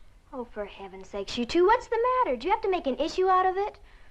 Of course, if Mr. DeCure told you to put her on the committee, I guess you have to, and that's that. But you'll need a good assistant. Well, how about Kitty Blaylock? She'd be perfect. We were going to take up the question of assistants at this meeting. Well, Annette, would you like to have Kitty for your assistant? Oh, of course I would, but well, I'd sort of hoped to have Jet Maypen. Jet Maypen? But that's ridiculous. She doesn't belong to our crowd. Jet may not belong to your crowd, but she's still a very nice girl, and she happens to be my best friend. Annette, if you want Jet for your assistant, it's okay by me. Stephen, have you gone out of your mind? I won't have it. You haven't got anything to say about it. Look, Annette, I'm sorry about all of this, and I apologize in the name of the committee. Now let's get on with the meeting. What do you mean apologizing to her? What about me? She's the one who should apologize. What about my necklace? Holy cats, Laura, aren't you ever going to quit beefing about that dumb necklace? Steady is right, Laura. Let's drop it, please. Come on now. Let's not get all hot and bothered. The darn necklace must be insured. Well, of course it is, but what's that got to do with it? I'm sorry, Steve. I don't believe I want to be on this committee. If you'll excuse me, I'm going home. Wait a minute, Steve. I'll talk to her. Now see what you went and did. You keep out of this, you diminutive pest. Diminutive pest? Now, wait a minute. Hey, what's it mean? Oh, come on now. There's no use getting all steamed up. That won't get you anywhere. I'm not steamed up. I'm just going home. All right, then, if that's the way you feel, I'll walk you home. I'm sorry, Mike. Then let's go back and talk it over. I told you I don't want to talk about it. It's just no use. Yeah, sure. Look, just because Laura made a couple of out-of-order cracks doesn't mean you have to run out on everybody. I don't think being called a thief is a question of being out of order. Well, she didn't exactly say that. Well, she might as well have. Even if she did, that's still no reason for running away. Look, why don't you come back with me right now and have it out with her, once and for all? She hates me. She's hated me since we first met, and for no reason. Oh, she's got a reason, all right, or at least she thinks she has. You're not too repulsive, you know. Believe me, I wouldn't take any of her guff if I knew I was innocent. You don't think I took it? Don't be an idiot. Of course I don't, Annette, and neither does anybody else. Then I don't care what she says or thinks. Good. I'm gonna hold you to that. And you'll stay on the committee? I'll stay if they still want me. You know they do, Annette. I'll tell Stephen. Now just forget all about it, and I'll see you in school Monday. Bye, Mike. You've helped a lot. Forget it.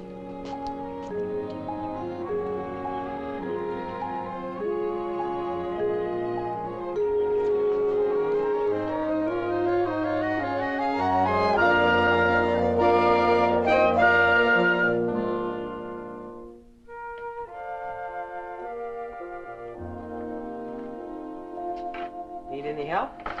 Help? What makes you think I need any help? That's what I like about you, Jet. You like me? No matter what happens, you always stand on your own 2 feet. Well, I ought to be able to. They're big enough, that's for sure. It's quite a tropical exhibit you've got here. Oh, they don't belong to me. They're Miss Miller's, our botany teacher. I only take care of them a little. You must have a green thumb. I guess I'm just kind of green, period. Oh, I almost forgot to tell you. We had a meeting Saturday night at my house for the new entertainment committee, and it seems that Annette wants you for her assistant. Oh, she said something about that. That is, if it's okay with you. Oh, sure it is. And that goes for the rest of the gang, too. Well, I'll try not to let you down, Stephen. Oh, you won't. We're going to meet Friday afternoon at the malt shop to discuss the pre-Thanksgiving entertainment. Well, if you get stuck, I can always cut you a pigeon wing. A pigeon wing? What's that?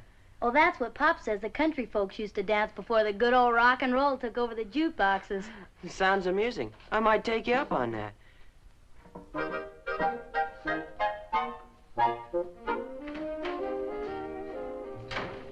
I'll have a root beer. Okay, pour him a root beer, will you, Ronnie? Well, it's all set. What's all set? Jet, she's tickled to death to be appointed Annette's assistant. Good. Hey, I've been working on that case. What case, Sherlock? The missing necklace case. Did you find out anything? No. But I've got an idea and I think it'll work. Spill it. Well, here's what we do. First we find Laura, and then we have a real serious talk with her. And here's what we say. What is this? The Annette McLeod Admiration Society? Oh, Laura, don't be like that. All we're trying to do is make you understand that Annette couldn't possibly... You don't need to tell me anything about that one. I know exactly what she is. Apparently she's got you fellas bamboozled, but she's not fooling me one bit. Not one little bit. You and your bright ideas. How'd I know it was gonna backfire? Of all the stubborn females. Wait a minute. I got another idea. All right, bright boy, but it better be good this time. Well, here's what we do.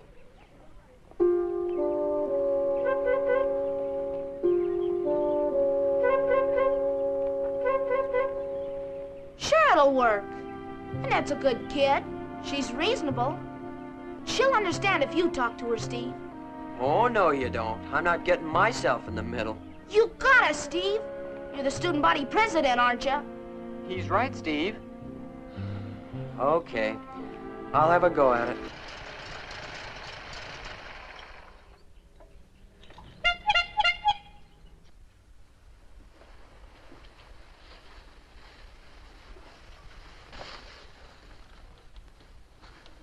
Can you come down here for a minute, Annette? I want to talk to you.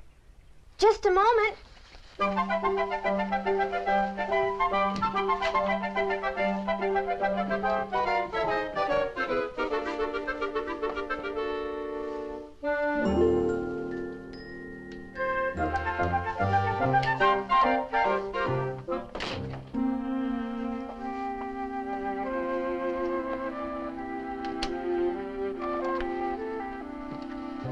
Annette, will you do me a favor? Sure. Thanks. I knew you would. What is it, Steve? Well, you know how stubborn Laura's been about this darn old necklace business. And we thought, that is, Mike Steady and I, that if you'd talk to her, she'd listen to reason and... Laura! Well, thanks for standing me up. I thought we had a tennis date, but I see you have something more important to do. Now, wait a minute! Oh, my gosh, I completely forgot about it. Look, I'll get in touch with you later. I've got to apologize. Sure, I understand.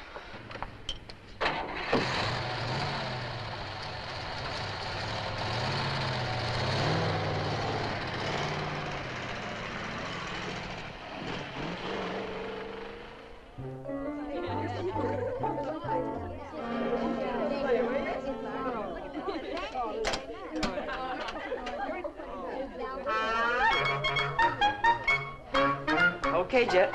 Let's go with that pigeon wing.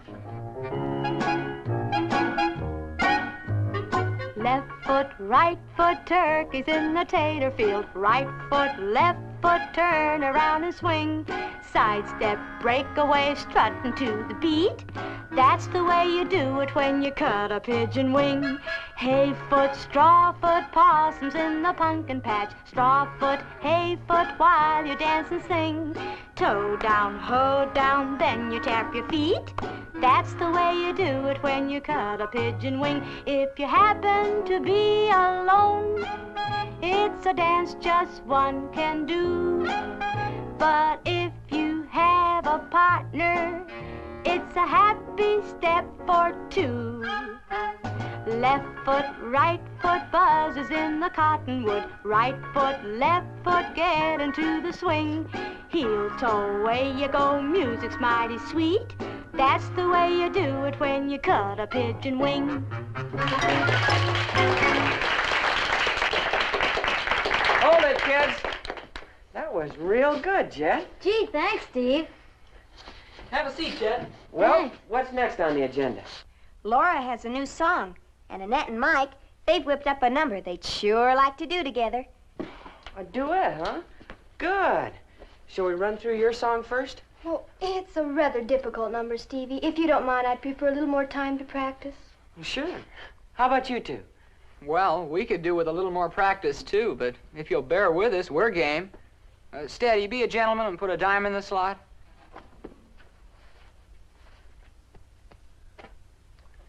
I seem to be a little short. Yeah. Okay, here. Thanks, Mike. Just put it on the cuff with the rest of my bill.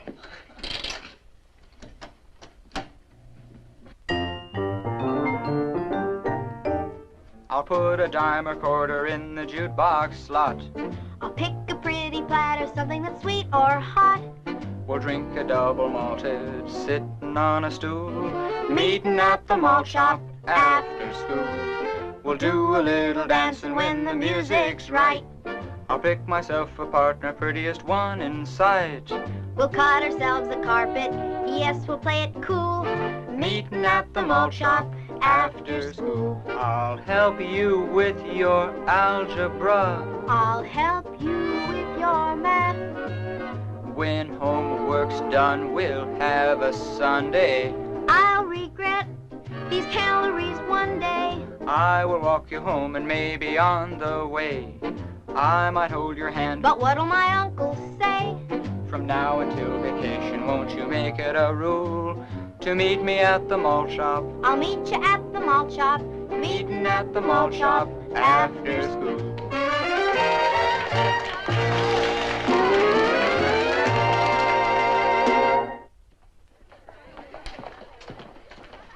Steady gone yet? Nope, he has to stay after school.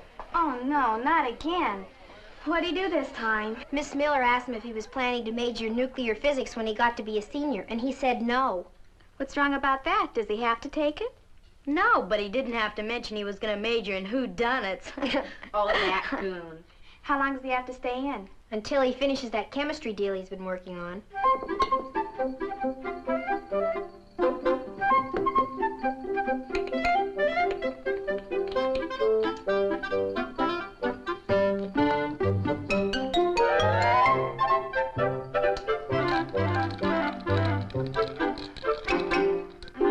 How long do you suppose it'll take him to finish it? He finished it. Oh, my gosh, he's killed. Oh, Steady, are you all right? I'm okay, I think. What in the world happened? I guess I didn't put enough sulfur in the gunpowder mix. Gunpowder? Maybe too much. Well, anyway, it backfired on me. Boy, are you a mess. Maybe you better go see the nurse. What for? Well, you look kind of goofy. I do? I'll say. Gosh, maybe you need something to pep you up. Yeah, maybe I ought to go over to the malt shop for a little nourishment. Like a banana split or a chocolate malt, maybe. Well, what are we waiting for? Come on, let's go. Sorry, kid, I can't. I'm broke. And Mike says no more credit until after Thanksgiving. Come on, I'll treat you. You will? Gee, you're a pal. Boy, what a wacky character. He won't be satisfied till he blows up the joint. He almost did. I'll say, come on, let's get out of here while the getting's good.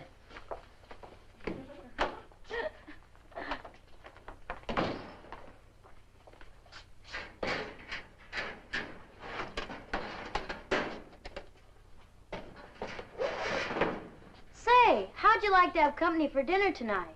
Company? Yeah, me. Pop's in town and he's not going home till 8 o'clock, so I can ride back with him instead of taking the bus. That is, if it's okay with your folks.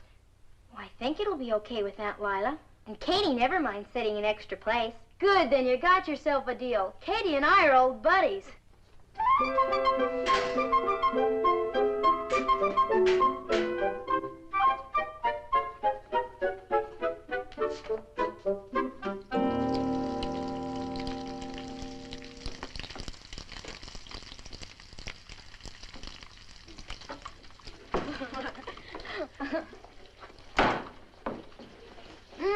Something sure smells good. Hi, kid. Jet, what are you doing here this time of day? Jet's staying for dinner tonight, Katie, if it's all right. All right. Land's sake, what kind of talk is that? Of course it's all right. With all this fried chicken and mashed potatoes and homemade biscuits and honey. Stop, you're making me drool. Gee, Jet, maybe you get enough fried chicken at home. Fried chicken? Are you kidding? The only fried chicken I ever get is the old hens who land in the stew pot after they're through laying eggs. Now you're making me drool. There's nothing I like better than good fricassee of chicken and homemade noodles. Come on, Jet, I'll tell Aunt Lila you're here. Now don't primp all day. Dinner's almost ready. Say, this is pretty elegant. Yeah, it's neat, isn't it? First time I've ever been in this part of the house. It sort of scared me, too, at first. Like I told Uncle Archie, it's so big you could fit Bonnie's whole house in it. Hers and ours both, and maybe a couple of hen houses and the corn crib thrown in for good measure. Let's say hi to Uncle Archie. I think he's in the library. He spends a lot of time with books. Just an old bookworm, huh? Uncle Archie, may we come in? Of course, girls, come in. Are you busy? No, just checking through one of my books before dinner. Boy, you sure got a mess of them. Yes, I'm rather proud of them. Have a lot of fine first editions, too. You know Jet, don't you, Uncle Archie? She's having dinner with us. Oh, splendid.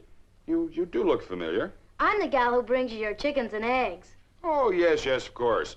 And mighty nice fresh eggs they are, too. Well, I try my best to get them here before they hatch. Jet's your old friend Jim Apin's daughter, Uncle Archie. Jim Maypen's daughter. Well. You live near the Abernathy place at Spring Branch. I reckon about a mile south of them. I haven't been there since you were in swaddling clothes. Out our way, we call them diapers. Is Aunt Lila down yet? Nope, she's still primping. Well, I'll go tell her Jet's here. You do that. Jet and I have a lot to talk over. Annette's my niece, you know. Yeah, I know. She's a real cool kid. Yes, she is. A real... Yes. Well, as I was saying, I was telling Annette how your father's folks and ours came here and settled in the early days. Yeah, Pop's always sounding off about that, too. He says the smart ones came here to town and let it grow up around them and make them rich, while the rest of them just bought themselves a lot of hard work. Nonsense. Your father has a fine ranch. Mighty fine. Well, we kind of like it. Been nip and tuck most of the time hanging on to it, but we've all pitched in and helped, and now we don't even have a second mortgage. Well, that's just great. Well, now I want to show you my books. I just got a brand new set of Encyclopedia Britannica. Fine edition, if I do say so myself. Oh, I'm writing my philosophical thesis. Sounds great, but can you feed it to chickens? No, indeed. Oh, there you are, Aunt Lila. You're a little late, dear. I was just putting out a fresh dress for you. Do I have to change? Well, not if you don't want to. Thank you. I brought one of the girls home from school to dinner. Oh, how nice. Val? No, it's Jet. Jet Maypen. Jet Maypen. Well, she sort of invited herself. Next time, just say that you have to ask me before you can bring a guest home for dinner. But Jet's my friend, Aunt Lila. My very best friend, and I like her a lot. I'm sorry, Annette. I didn't mean to be unkind. But as I told you before, I'd prefer that you went around with your own crowd, Val and Laura. But I don't like Laura. You don't like Laura? Why not? Oh, I just don't, that's all. I'm surprised at you, Annette. Laura's a charming young lady. She comes from a very fine Back Bay family. You'd be much better off to cultivate her and her little crowd instead of letting Jet monopolize your time. I'm sorry, Aunt Lila. Now, don't be upset. It's done, and we must do our best to make her feel at home. Now, freshen up, dear. I'll go down and welcome her. Thank you.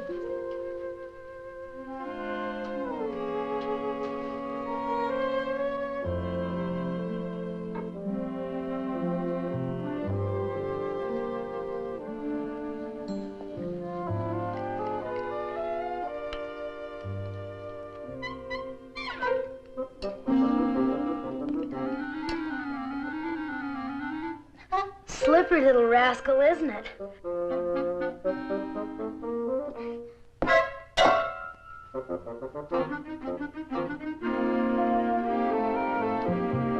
My brother tells me you had a nice chat about old times here in Ashford.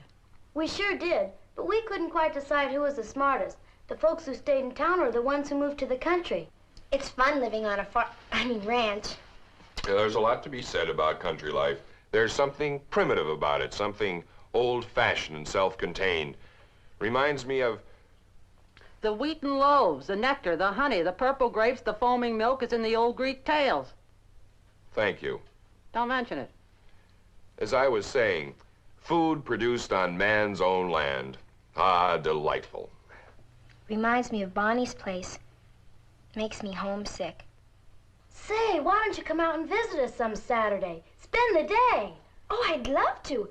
That is, if Aunt Lila wouldn't mind. Oh, she doesn't mind. I'll drive out myself. We'll make a day of it. Oh, that sounds wonderful.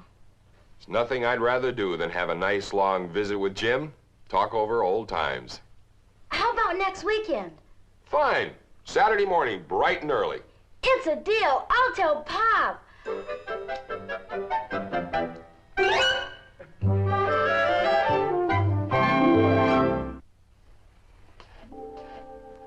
Oh, boy, I'm so full of fried chicken, I'm about ready to cackle.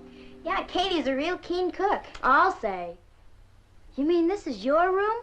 All by yourself? Mm-hmm. It was my grandmother's room. It sure is neat. You know, you're a pretty lucky kid, living in a big, lovely house like this and having such keen folks as your aunt and uncle.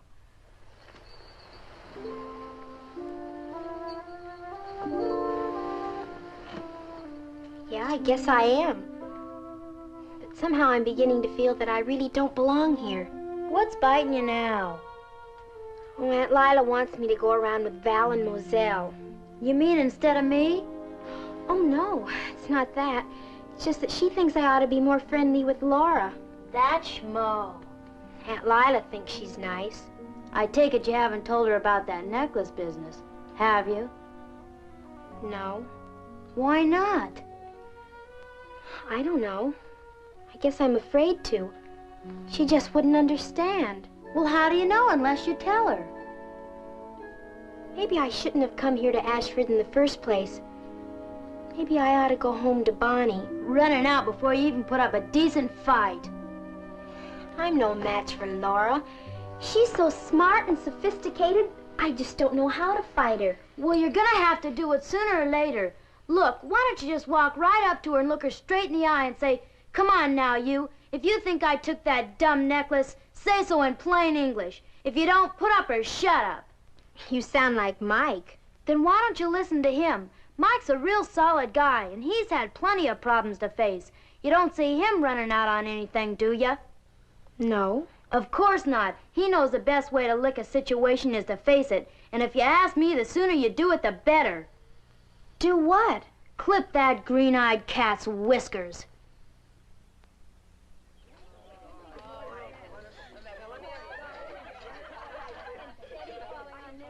Where's Laura? She's gonna have lunch with Stephen. Val, you know, we simply must do something about Annette and Laura. You got any ideas? There must be something we can do to straighten things out between them. Well, this is just all too silly. I'll say. I tried talking to both of them, but I get nowhere fast. Me too. Laura just won't give an inch. Neither will Annette. She feels Laura owes an apology. Sure getting sick and tired of all this fussing and feuding. What about the barbecue Saturday? Annette'll probably turn us down when she finds out Laura's going. I know, they're barely even speaking. Laura's sure being pig-headed. Well, she's convinced Annette took the darn thing. But why? It could have been any one of us. Val, how can you say such a thing? Well, something happened to it. Sure, it's a mystery. Have you told your mother about it yet? I don't dare. She'll tell Miss McLeod, and then the lid would really fly off. You know, I think Stephen's going to ask Annette to be his date Saturday. Oh, no, that's all we'll need. Laura'll skin her alive when she finds out. Oh, Annette. Wait a minute, will you? Hi, Steve. Have you talked to Val today? I saw her for just a minute between classes. Why? Did she tell you about the barbecue? Barbecue? Yeah, we're going to take the whole gang on an old-fashioned hayride and wind it up at our place at Spring Branch for a barbecue. Sounds like fun. Well, how about it? Is this an invitation? I'm asking you to go. I'd love to. Good. I'll pick you up at 10 sharp Saturday morning. Saturday? This Saturday? Well, you didn't expect us to skip school, did you? Oh, I'm sorry. I can't go. Why not? Well, I have to go with... So somebody beat me to the punch, huh? No, it's not that. You see... Okay, forget it. No, you don't understand. Yes, I do. You got a date with somebody else, and he's a lucky guy. So, better luck next time. I'll see you.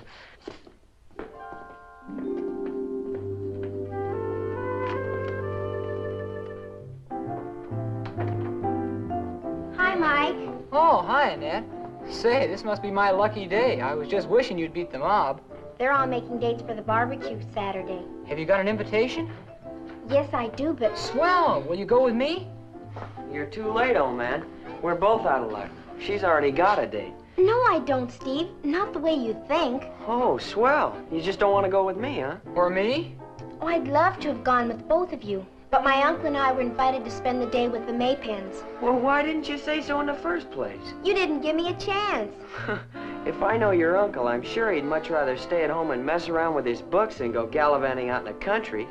No, he wouldn't. Mr. Maypen's an old friend of Uncle Archie's, and he hasn't seen him for years. What do you say, Mike? Shall we both take her, or shall we toss for her? No, please, I can't go. Honestly, I can't. Well, let's call up your uncle. I'm sure he won't mind. Yes, he will. He's all excited about going, and I just can't let him down. Well, can't you go out another day? We were invited for Saturday. I'm sorry. You mean you won't? Okay, if you can't, you can't. And that's that. Guess there's just one thing left for us to do. Yep, there's no use getting into a hassle over it. She turned us both down. Then how's about drowning our sorrows in a couple of double milkshakes? My treat. I'm just as disappointed as you are, and just as thirsty. Make it 3. Okay, 3 double milkshakes coming up. Oh, hello, Steady. What are you doing? Oh, it's you. What's it look like I'm doing? This sure is a stupid idea, pampering a bunch of plants that you can't even eat. Here. I thought this was Jet's job watering the plants. Well, I'm helping her. How come? Well, if you must know, she's doing my algebra for me. But that's cheating, Steady. Well, you know I'm no genius in math. Mr. DeCure said most geniuses grow up to be bores. Some people don't have to grow up. Did you get an invite to the barbecue Saturday? Sure. Who are you going with? I don't know. Maybe I'll just go by myself. I don't suppose you need any help with your Latin. Oh, no, you don't. You're not going to hornswoggle me into doing anything. Oh, you know I wouldn't do a sneaky thing like that. Not much. What are you planning? Well, I'm not exactly a whiz in Latin, but I have been known to get a few A's, and I know you're going to be kind of busy practicing for the basketball team. Yeah, I better not flunk this year. Golly, I'm a year older and a head shorter than anyone else in my class. Then you'll let me help you? Well, I was sort of planning on asking Annette to be my date to the barbecue. But, well, okay, I'll pick you up at 10 o'clock. That's a date, Steady. You better finish your job.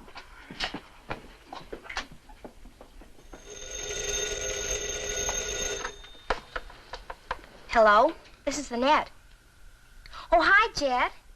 For Pete's sake, Annette, why didn't you tell me you were invited to go on the hayride with the gang? Oh, don't be a sill. You and your uncle can come out here anytime. You don't have to come tomorrow. But we want to come. It's all arranged, and Uncle Archie's looking forward to it. Not so loud. He's coming down the stairs. No, I can't. He's all excited about going. Please, Jet, I can't talk now. See you tomorrow. Thought I heard the telephone. Was it for you? It was Jet. I guess they're looking forward to seeing us tomorrow. So am I. Haven't looked forward to anything so much in years. You happy about going? Yes, very. Now, you better get a good night's rest. We've got a big day ahead of us tomorrow. I was just going upstairs. Fine. See you at breakfast. Good night. Good night, Uncle Archie.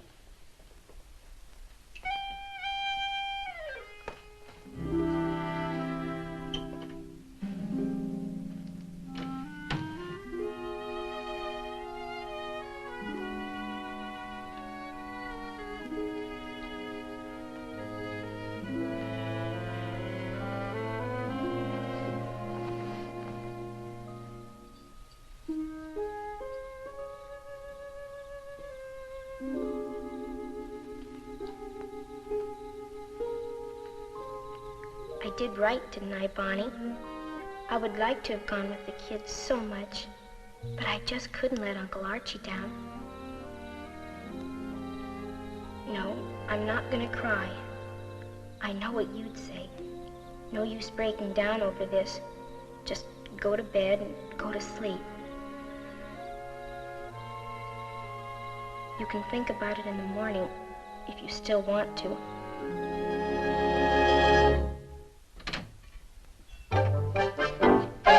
Uncle Archie! How do I look? You look terrific. But what are you doing with that gun and all that fishing gear? Well, I thought maybe Jim and I could do some trout fishing or bag a pheasant or two while you young ladies visit with each other. You're really looking forward to this trip, aren't you? Yes, indeed I am. You know, I used to be quite a sportsman in my younger days. Hunting and fishing and all the rest of it. You know, Annette, you've done a great deal for your Aunt Lila and me. I'm afraid we were beginning to get pretty stuffy before you came to live with us. Oh, you could never be stuffy. Very stuffy indeed. But now it seems like old times, like when we were young. Your father was here with us. Why did my father leave Ashford? Your father? Well, that's a long story, Annette. Unfortunately, we both loved the same girl. My mother? No, she was a girl from Ashford. We were engaged to be married, she and I, when your father came home from college. For them, it was a matter of love at first sight. He was considerably younger than I and a very handsome man. I didn't blame either of them. But when I first found out about it, we quarreled bitterly. And then before I knew it, he was gone. Bonnie and I have often wondered what happened. Well, we never heard from him. He left Ashford, and we never heard from him again. That's why we didn't even know about you. What happened to her? Well, she still lives here. She never married. Don't you ever see her? No. But come now, Annette. That's all in the past.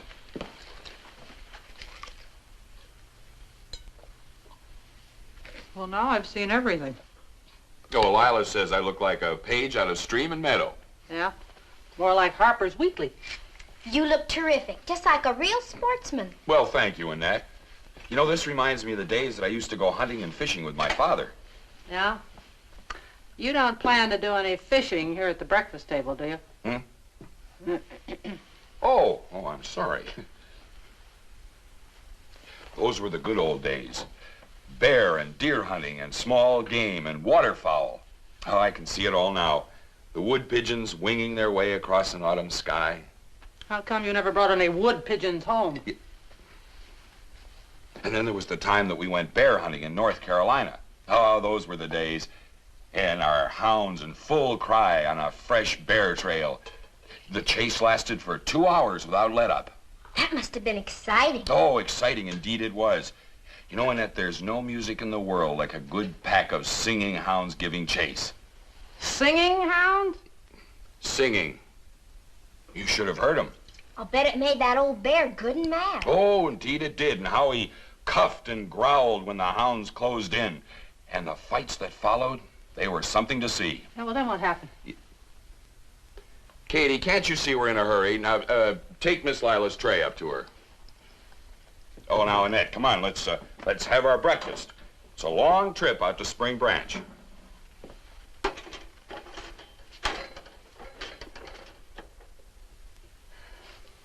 There's something wrong with this toaster. You better get it fixed. Well, I did. I fixed it myself. Oh. You fixed it.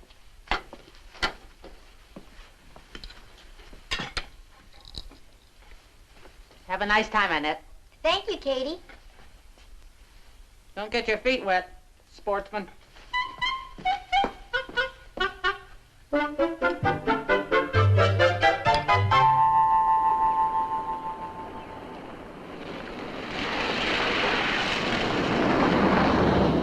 If I remember correctly, we must be pretty near Spring Branch. Can't be more than 5 or 6 miles now. Sure is pretty out here. Well, now what's the matter? Feels like a flat tire. Certainly does.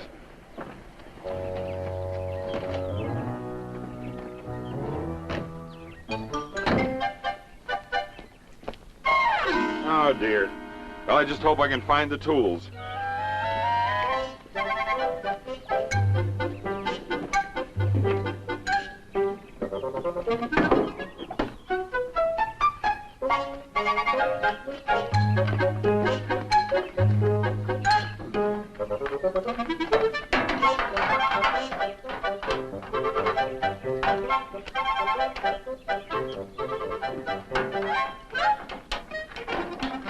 Zippity-doo-dah, zippity-ay. My, oh my, what a wonderful day. Plenty of sunshine heading my way. Zippity-doo-dah, zippity-ay. Mr. Bluebird on my shoulder. It's the truth, it's actual. Everything is satisfactual. Zippity-doo-dah, zippity-ay. Wonderful feeling, wonderful day. Zippity-doo-dah, zippity-ay. My, oh my, what a wonderful day. Plenty of sunshine heading my way. Zippity-doo-dah, zippity-ay. Mr. Bluebird on my shoulder. It's the truth, it's actual. Well, well, an old-fashioned hayride. Zippity-doo-dah, zippity-ay. Wonderful feeling, wonderful day. Sounds like they're having fun. Certainly does. I wonder who they are. It's Val and Stephen and the rest of the crowd. Val and Stephen. They're taking the gang out to their ranch for a barbecue. The Abernathys? Well, why aren't you with them? 'Cause I'm with you, silly. You were invited, weren't you? Yes, but Annette, don't tell me you turned them down just to be with your old uncle. you're not old, Uncle Archie. But this is ridiculous. We can go to the Maypens anytime. But don't worry, we'll catch up with them as soon as we get this tire fixed. No, you mustn't. Well, why not? Annette, something's been troubling you. Both your aunt and I noticed it. You've been looking a little peaked lately. Now tell me, what's the matter? I'm all right, Uncle Archie. Just don't worry about me. Annette, I don't want to sound unkind, but we're a little disappointed that you don't seem to like any of the other boys or girls. But I do. I like them all very much. All you seem to care about's Jet. What's wrong with Jet? Wrong? Well, there's nothing wrong. She's very nice girl indeed, and very amusing, but so are the other boys and girls. Now, come on, let's catch up with them. No, please don't. Jet wasn't invited. Oh, so that's it. Well, we won't talk any more about it. Let's get this job done.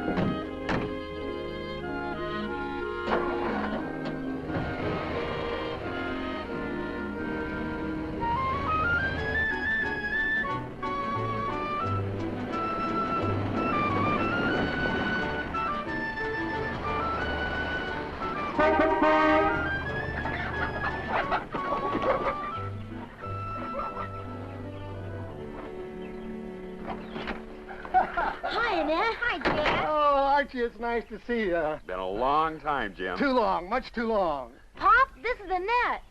Oh, this is Bryce's daughter, huh? The spitting image of her pop. I'm glad. You should be. He was one of the handsomest men in town. Archie, are you planning on doing a little fishing? Oh, I thought I might, like the old days. Well, that's not a bad idea. We'll have a mess of trout for supper. But first, let's go inside and say hello to the missus. Then we'll have a snort of cider. Homemade cider. Jet, show that around and make her feel at home. Okay, Pop, come on.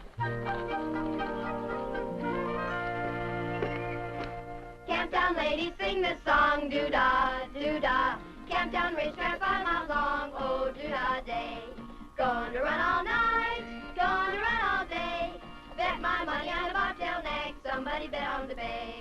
Camptown ladies sing this song, doo-dah, doo-dah. Camptown racetrack 5 miles long, oh, doo-dah day. Going to run all night, going to run all day. Bet my money on a bobtail neck, somebody bet on the bay. Hey, Jet's place is near here. Oh, must be simply ghastly having to live way out here in the sticks. I mean ghastly. I think it'd be swell. Oh, I suppose living in the country's fine for some people, but personally I prefer the city. Don't you, Steve? Oh, I don't know. A guy could do worse than have a nice, quiet ranch out here. Hey, Mike, I just had an idea. Yeah? Why don't we go back and get Annette? She and her uncle ought to be at the Maypens by now. We'll make her go to the barbecue with us. You think her uncle will mind? Oh, he shouldn't. He'll be so busy chinning with Jim Maypen. Oh, but Stephen, you can't do that to Jet. After all, Annette is visiting her. Well, we'll ask her to come along, too. Jet? Oh, now really, Stephen. Well, I don't know why we didn't ask her in the first place. Yeah, we should. That'd be a lot of fun. Hey, Curly, turn around and head for the Maypens.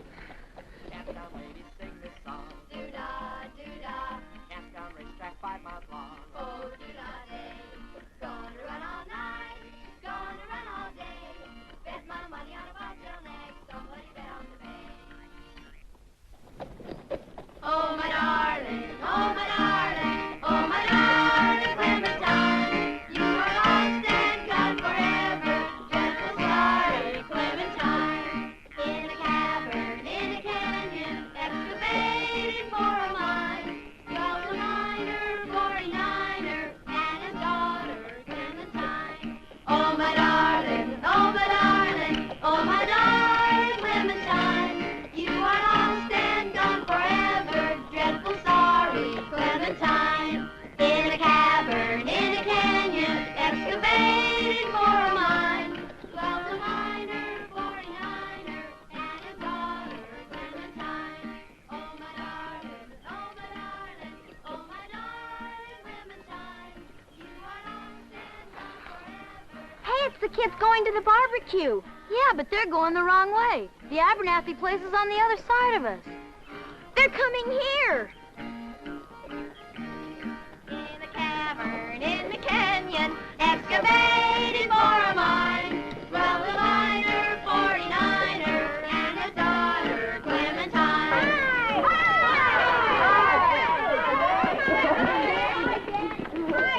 Hi. Hi.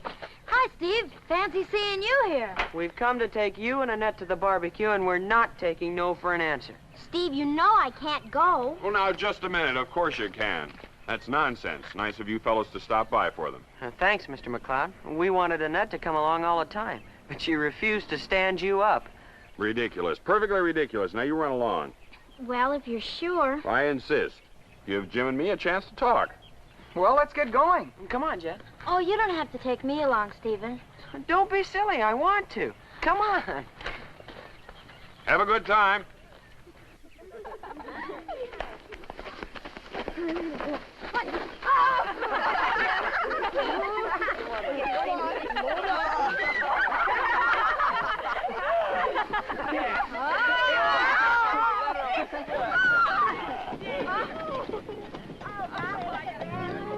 Now, where's that trout stream?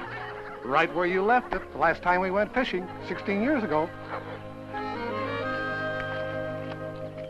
Nothing like a hayride in summer, fall, or spring, when you get the gang together and sing a jingle-ling.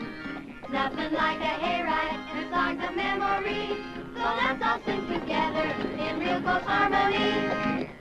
Flies in the buttermilk shoe, fly shoe, flies in the buttermilk shoe, fly shoe, skip to my darling. Fee-fi, fiddly-I-O, fee-fi, fiddly-I-O-I-O, fee-fi, fiddly-I-O, skip to my darling. Flies in the buttermilk shoe, fly shoe, flies in the buttermilk shoe, fly shoe, flies in the buttermilk. Hey, wait for me!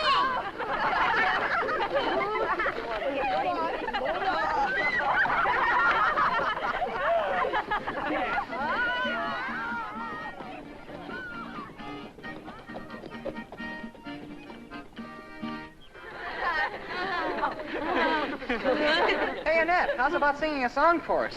What'll I sing? How about singing the one you sang at the party the other night?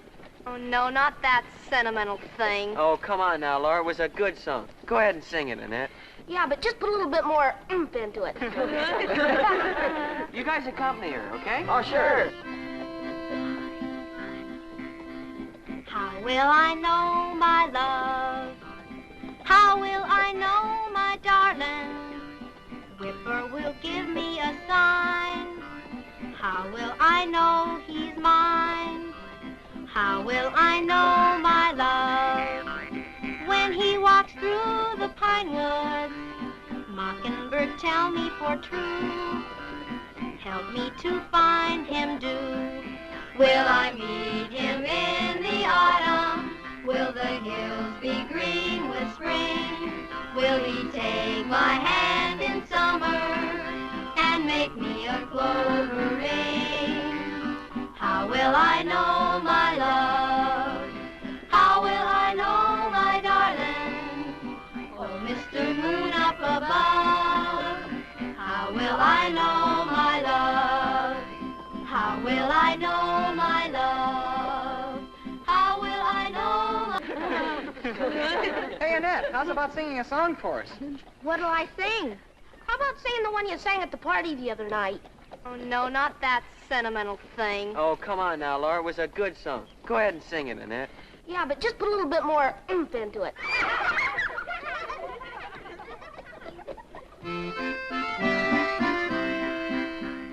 How will I know my love?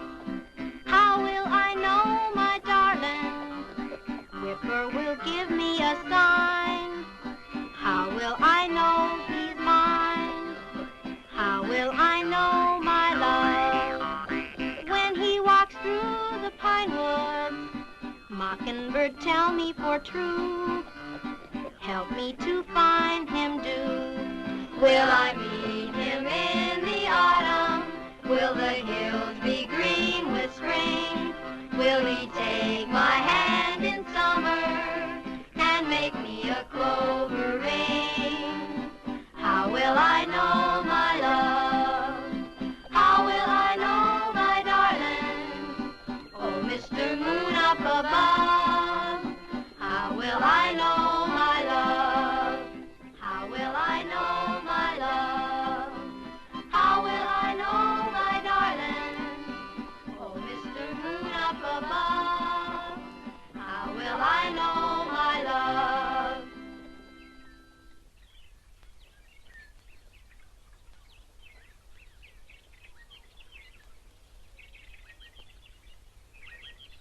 Helen, do you think one steak apiece is enough? They're pretty hefty. Well, I think you better barbecue a few extra, dear. Those youngsters are going to be mighty hungry after that ride. You're right. Steady wears with them, isn't he? Well, I went down south to see my gal, sing Polly Wolly Doodle all day. My gal, she is a spunky gal, sing Polly Wolly Doodle all day. Fairly well, fairly well, fairly well, my fairy fay. For I'm going to Louisiana, for to sleep in Louisiana, sing Polly Wolly Doodle all day. Well, I went down south to see my gal, sing Polly Wolly Doodle all day. My gal, she is a spunky gal, sing Polly Wolly Doodle all day. Fairly well, fairly well, fairly well, my fairy fay. For I'm going to Louisiana, for to sleep in Louisiana, sing Polly Wolly Doodle all day. Well, I went down south to see my gal, sing Polly Wolly Doodle all day. My gal, she is a spunky gal, sing Polly Wolly Doodle all day. Fairly well, fairly well, fairly well, my fairy fay. For I'm going to Louisiana, for to sleep in Louisiana, sing Polly Wolly Doodle all day. Sounds like them coming now. My gal, she is a spunky gal, sing Polly Wolly Doodle all day. Fairly well, fairly well, fairly well, my fairy fay. For I'm going to Louisiana, for to sleep in Louisiana, sing Polly Wolly Doodle all day.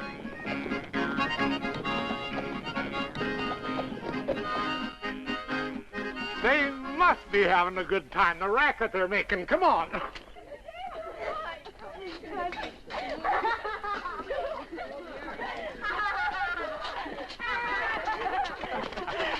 Sorry we're a little late, Dad. We had to go back and get Annette and Jet. Oh, that's fine. Hello, Annette. Hello, Jet. Hi, Mrs. Abernathy. It sure was swell of Stephen to invite me, Mrs. Abernathy. Well, we're delighted to have you.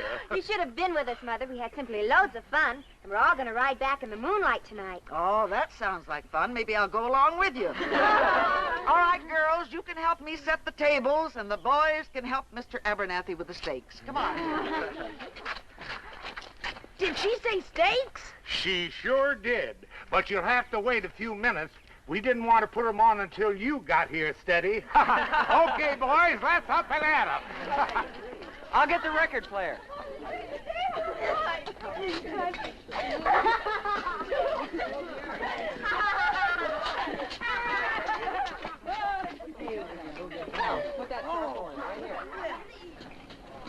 Hand me the record player, will you, Philly? Thank you. do you want this, Val? Oh, the record player. Good. Just put it over there. Stevie, why don't you put on a record? Okay.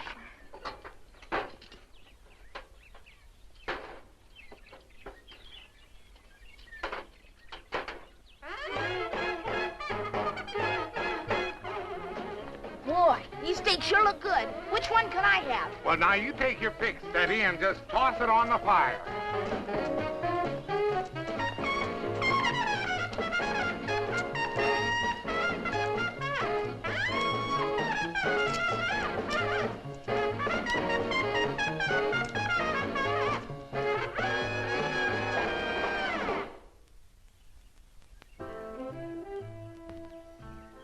Gee, this is gonna be fun. It sure is. You know something, Annette? These kids aren't really so bad after you get to know them. They're swell, Jet. Really, they are. Yeah. All except for that stuck-up Laura. Maybe we've misjudged her. Misjudged her? I doubt it.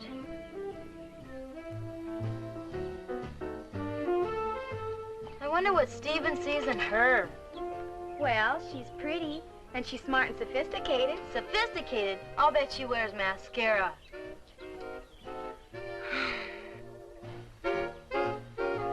Can I help it if I get goosebumps every time I'm anywhere near him? You'd better watch your step or she's gonna scratch your eyes out. Yeah, Annette's right. You should talk. What have I done? All you have to do is snap your fingers and he'll come running. Oh, Jad. And she knows it. She spits fire every time he so much as looks at you. Yeah, and that reminds me.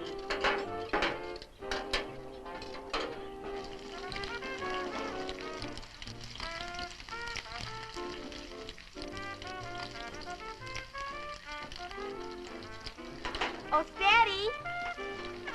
Steady! Huh? How about help me set our table? Our table? What do you mean, our table? Well, you brought me, didn't you? Nobody brought nobody. And that means I don't have to eat with you. Oh, Steady, don't be so adolescent. Oh, why don't you go sit on a blotter and dry up? Well, go on, beat it. Can't you see I'm busy? Okay, if that's the way you want it. That's the way I want it.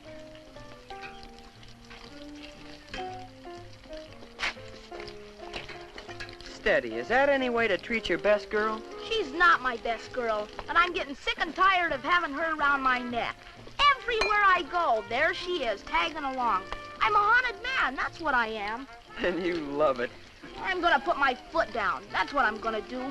She's gotta quit making like my shadow.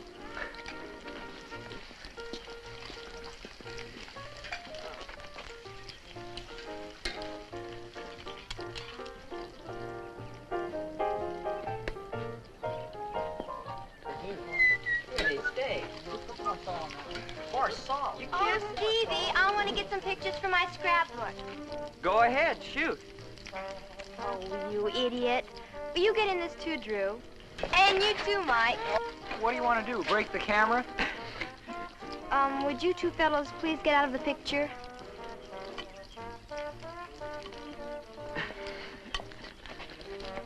Would you get closer together? I'm chopping off Drew. It's a camera, not a tomahawk. Look. Hey, let's us get in the picture, too. Oh, don't be silly. Laura's not cluttering up her scrapbook with a flock of girls. Oh, I get what you mean. Okay, ready? Hey, wait for me! Oh, you goon, I didn't ask for you. What's the idea? You want a good picture, don't you? Oh, all right. Okay, ready? There, I'll send each of you one as soon as they're developed. Okay.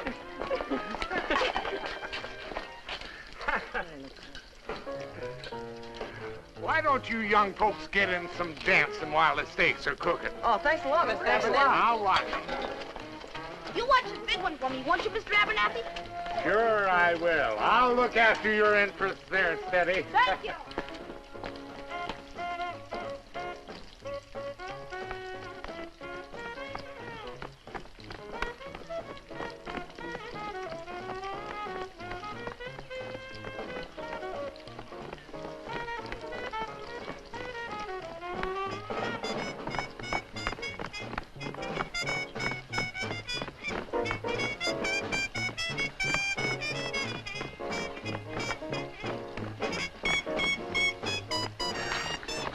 The ice cream. Come on. Steady. You look after the steaks. We're going to get the ice cream and cake. Come on. You got a deal.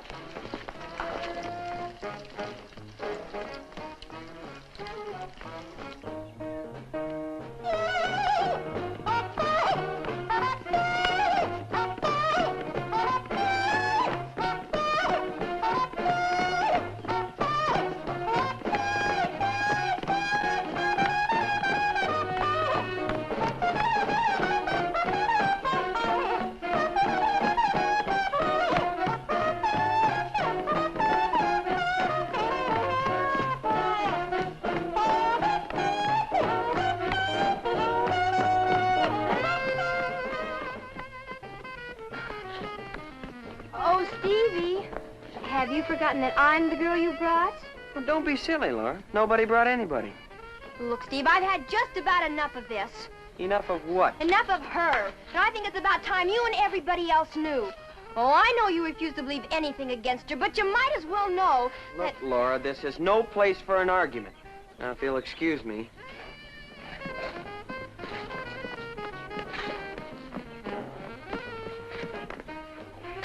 Are you gonna let her get away with that? Oh, Jet, not here. Ignore her, Jet.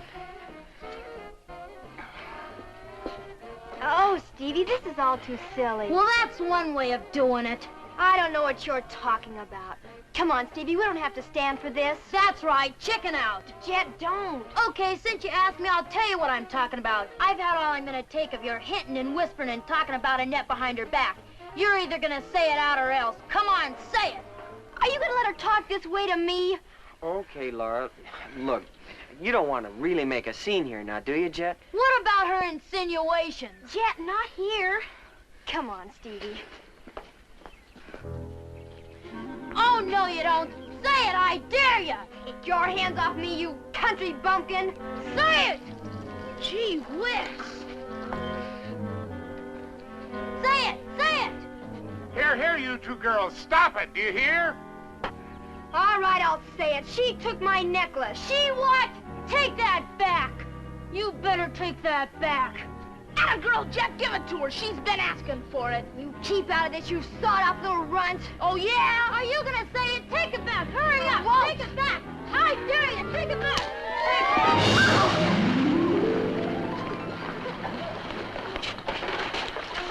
Give me... Dear, what dreadful things that have happened. Oh, come on, let's take her in the house. Give me a hand, will you, Steve? Yeah. Look out.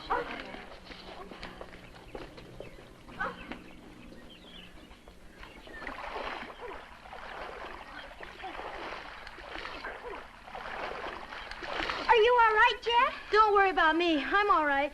But I guess I kind of ruined the party. Heck no, you put some life into it. I'll get us a couple of towels. Come on, Annette.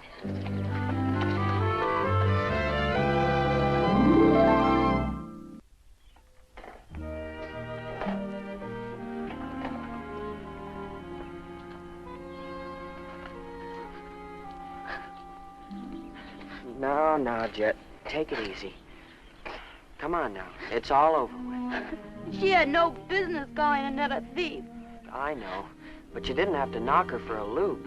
A poke in the nose is the only thing she understands. And a mighty hefty poke it was, too. You ought to be ashamed of yourself.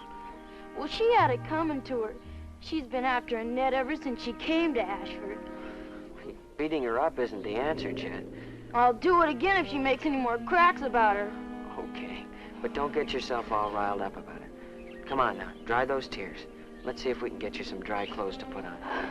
No, I'm going home. Don't be silly, Jet. Val must have something here that you can put on. No, I guess I goofed coming here in the first place. I'm always doing the wrong thing. No wonder everybody's sore at me. I'm not sore at you. You're not? Of course I'm not. How could I be sore at you? Huh? Well, when you were in there mixing it up with Laura, I was really pulling for you. You were? I sure was. Gosh, a goofy kid like me? Well, you're not goofy, Jet. You're one of the smartest girls I know, and the very nicest.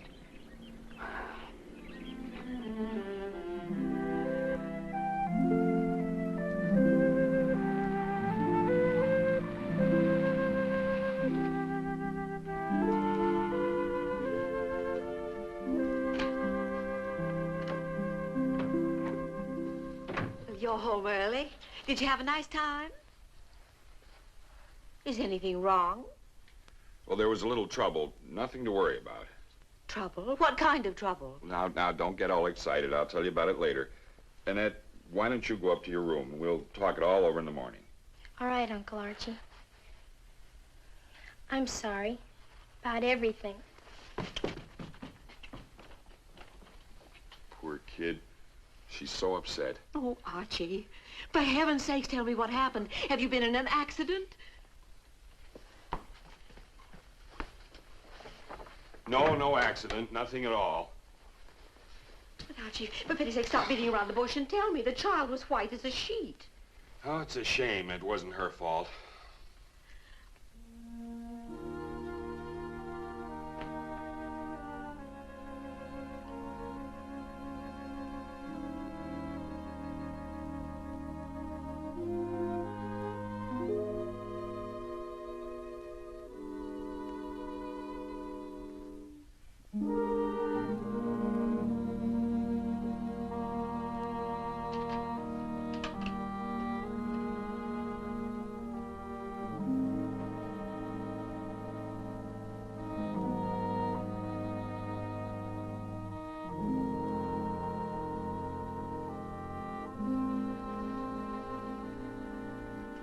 Archie, do you mean to tell me those girls actually fought each other? Did they fight? From what I can find out, it was a regular knockdown, drag 'em out. Sorry I missed it. Archie. Jim's daughter's a regular wildcat. She got pretty well scratched up, too, and you should have seen her black eye. It was a beaut. Oh, Archie, how can you take it so lightly? It's dreadful. Two girls fighting each other like two roughneck boys.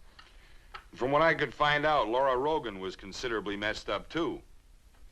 Oh, Archie, what are we going to do about it? Do about it? What can we do? It's all over now. I wasn't thinking about the fight, Archie. I'm thinking about Annette. She's been accused of stealing a necklace. That's a serious charge. That necklace must be found, and at once. I know, Lila, but how? Apparently, they've searched the place from stem to stern, even covered the grounds. Just vanished into thin air. Well, it has to be someplace. Yes, Lila, but where?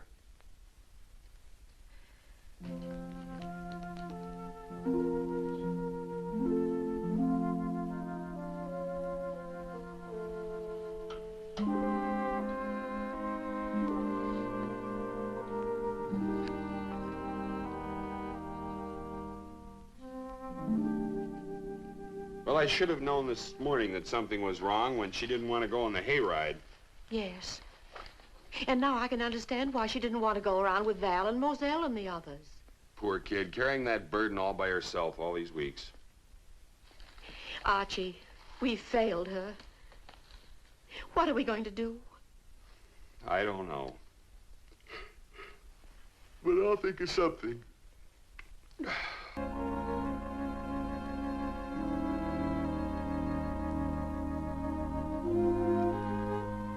Dear Aunt Lila and Uncle Archie.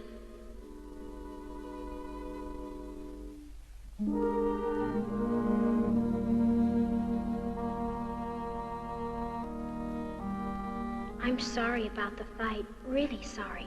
I've caused you both a lot of trouble. Something I wouldn't have had happen for anything in the world. That's why I think the best thing for me to do is go back where I came from. These last few months have been the happiest of my life. I remember the day I arrived here in Ashford, alone and friendless. I guess I surprised you. Hello. Hello. You must be Uncle Archie. Uncle Archie? Who's uncle? Mine. I'm your niece, Annette. My niece? Well, yours and Aunt Lila's. Anything wrong, Archie? You must be Aunt Lila. I'm Annette. I'll never forget your kindness or the way Katie took me under her wing. What a wonderful day that was when you took me to the dress shop, Aunt Lila. I've never seen so many beautiful things before. And my first party invitation. I'll send Stephen for you. He's my son, and a very handsome young man, if I do say so myself. Oh, Mr. Moon up above, how will I know my love? Perhaps I was a little disappointed when Steve Abernathy didn't take me to the party. But I met Steady Ware. That was an experience. She ready?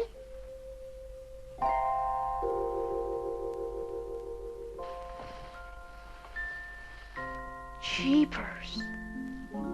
That was the night I met Mike, too. I will walk you home, and maybe on the way I might hold your hand. But what'll my uncle say? From now until vacation, won't you make it a rule to meet me at the malt shop? I'll meet you at the malt shop. Meeting at the malt shop after school. I guess you can't realize what that dress-up party meant to me. After all, it was the first one I'd ever been to. I keep wondering how things would have turned out if Laura hadn't taken such a dislike to me right away. She's so pretty and sophisticated. Jet said she was jealous because Steve was kind to me. Here, Annette, you take this one. I'll get another one. Oh! Oh, how clumsy of me. Why a girl like that would ever have to be jealous of anyone, I'll never understand. And rhythm, they're the 3 R's today. That's what made it so terrible when Laura's necklace disappeared. No matter what they said, she couldn't get it out of her head that I had taken it. My goodness, you shouldn't even think a thing like that. Well, all I know is that my necklace is gone, and that McLeod girl was the only one left in this room when we went out to supper. I was sure the necklace would turn up somewhere, and I tried to do a really good job at my studies in school. I wanted you both to be proud of me. Everything was going along beautifully. How will I know my love? How will I know my darling? Whipper will give me a sign. How will I know he's mine? How will I know my love? When he walks through the pine woods, mockingbird tell me for true. Help me to find him, do. Will I meet him in the autumn? Will the hills be green with spring? Will he take my hand in summer and make me a clover ring? How will I know my love?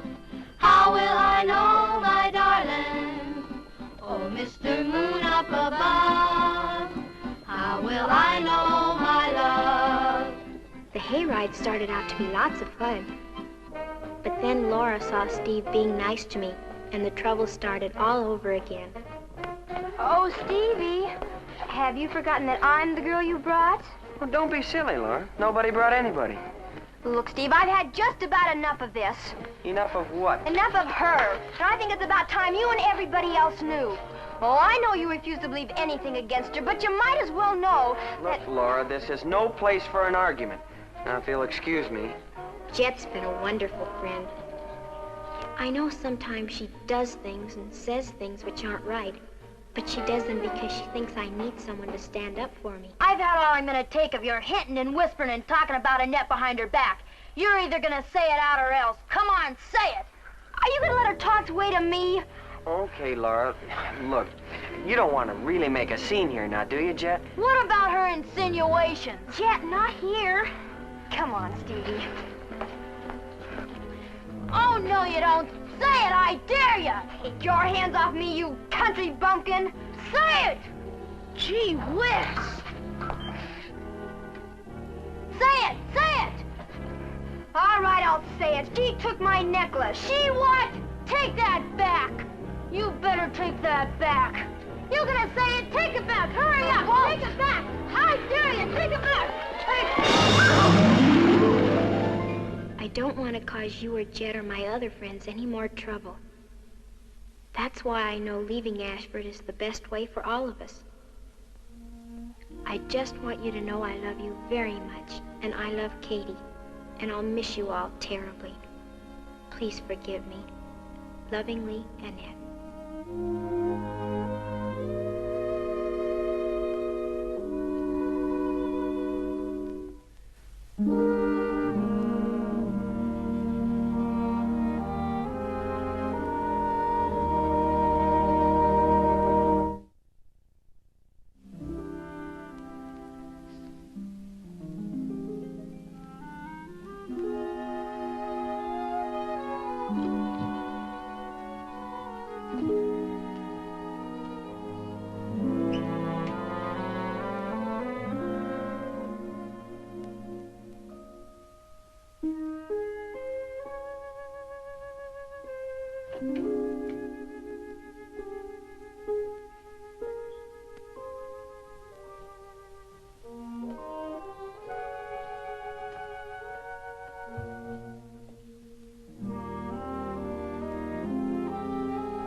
Well, my dear, if you don't mind, I think I'm going to turn in.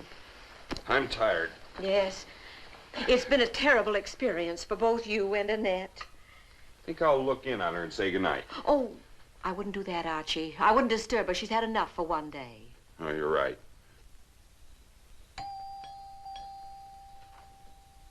Well, who can that be? Well, go and see. Oh, Mike, come in. I got away from the Abernathys as soon as I could. How's Annette? Well, she's pretty upset, poor kid. I don't blame her. Jed going off half-cocked like that. Took us quite some time to get Laura calmed down. She was pretty hysterical. How is she now, Mike? Oh, good evening, Miss McLeod. She's okay. A little mussed up, but she'll live. Well, thank goodness nobody was badly hurt. What a dreadful thing to have happened. Yeah, the fur was really flying fast and furious there for a couple of minutes. It's a terrible situation. Can I see Annette? Well, she went to her room. She's pretty disturbed over the whole thing. Maybe if I could talk to her. Oh, I wish you would, Mike. She's so unhappy. I'll go and get her, Lila. Shall we go into the library? Will you sit down? Oh, no thank you, Miss McLeod. I'll just stand and wait for Annette to come down.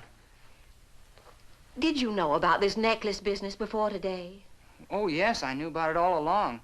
I tried to get Annette to stand up to Laura, but she's a stubborn little character, if you know what I mean. She should have told us. We would have tried to help her. Well, she wouldn't let any of us help her. Lila! Lila! She's gone. Annette's gone. Gone? What do you mean? She's run away. Here, she left a note. Here, read it yourself. Oh, dear. She's gone back to Beaver Junction. What are we going to do? Well, that's easy. I'll just rush right down to the station and haul her back. Station? What station? Well, she has to catch the train to get to Beaver Junction, doesn't she? Oh, yes, of course. I just hope I'm not too late. Well, hurry, hurry!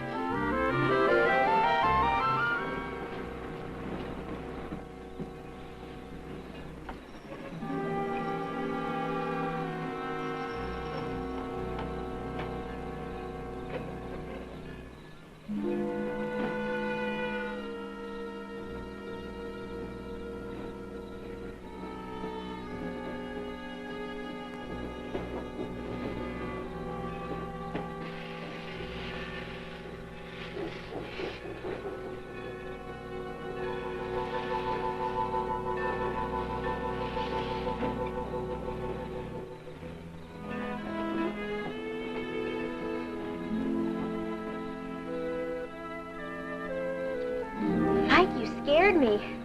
Well, I figured I'd find you here. Oh, Mike, I'm so ashamed. Ashamed? What for? Laura and Jet getting into that horrible fight was all my fault. I thought it was a pretty good fight while it lasted. It was awful. Look, Annette, you once told me that as long as we all believed in you, you didn't care what Laura thought or said, remember? But this is different. Will you please forget it? Your aunt and uncle are worried to death over you. Well, you love them, don't you? Of course I do, very much. But they're respected and have a lot of friends. I've ruined everything for them. When are you going to get it through that stubborn little head of yours that you haven't done anything? Not one single thing. Even if I did go back, I'd never be able to face the kids again. Well, sure you can, if you'll just have a little patience. And you know, somehow I have a feeling that one of these days the truth is going to come out. Do you really think so, Mike? I know so, Annette. Come on, let's get going. Okay, I'll try. Atta girl.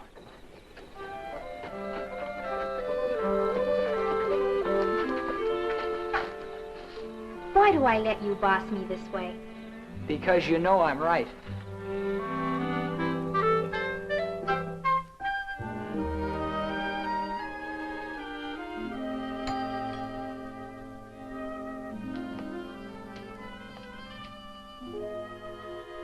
Well, here she is.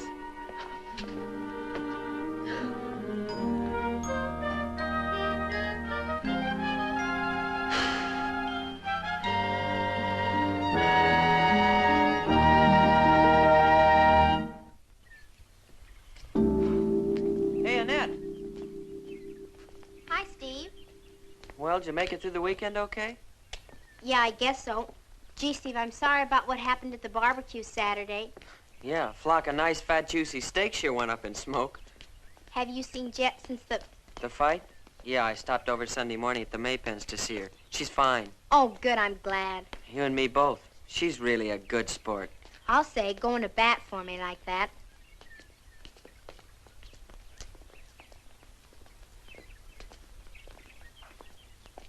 Hi, Steady.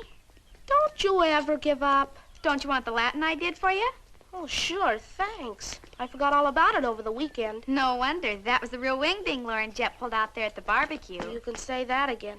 Too bad Jet didn't knock her teeth right down her throat. She almost did. Yeah, sure was a honey of a fight. I got so excited I almost lost my appetite. You're cute, Steady. You're pretty repulsive yourself. Gee, Steady, that's the nicest thing you ever said to me. Say, I wonder if we've got time to go over to the malt shop for a little snack. I'm kind of hungry. Didn't you have any breakfast? Sure, but you don't expect a guy to crack all these books on one measly bowl of breakfast food, a couple of stacks of hot cakes with pork sausage, do you? Steady, where do you put it all? Ha ha, very funny.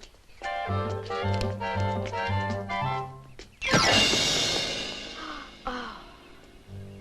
Now see what you went and did. Gee, Steady, I'm sorry. Hi. I didn't think you'd be in school today, Jet. Oh, don't worry about me. I can take it. You shouldn't have done it. It was my pleasure. I suppose I ought to thank you for standing up for me, but next time I'll really knock her block off. Oh, I hope there won't be a next time. There better not be.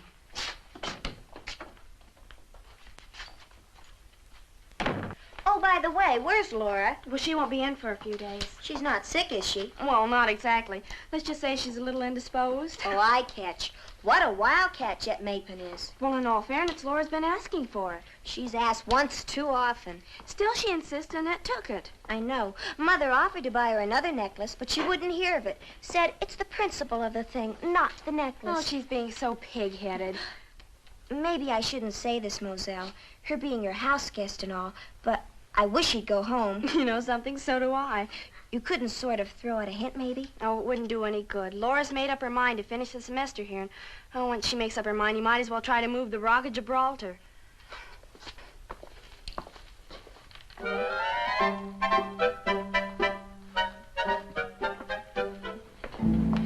What are you doing, Steady? I'm standing on my head in the phone booth. What's it look like I'm doing? Oh, next rehearsal of the pre-Thanksgiving Hey, that's not the way you spell entertainment. Do you know a better way? You left out the I. Okay, if you're so smart, you fix it. You know I don't know how to spell.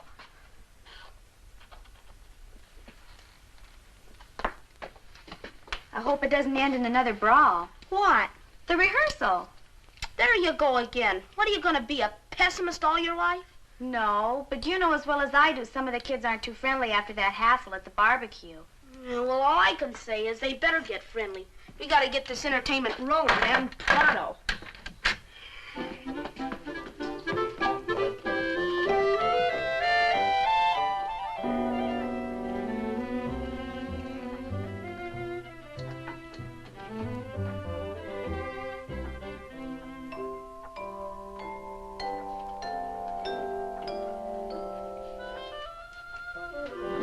Isn't she ready yet? Don't be impatient, Archie. She'll be right down. She's just like all the rest of you women. Takes her forever to get dressed. I want her to look nice tonight, Archie, especially nice. It's going to be quite an ordeal for her to face Laura for the first time after that dreadful fight. Yes, I suppose that's so.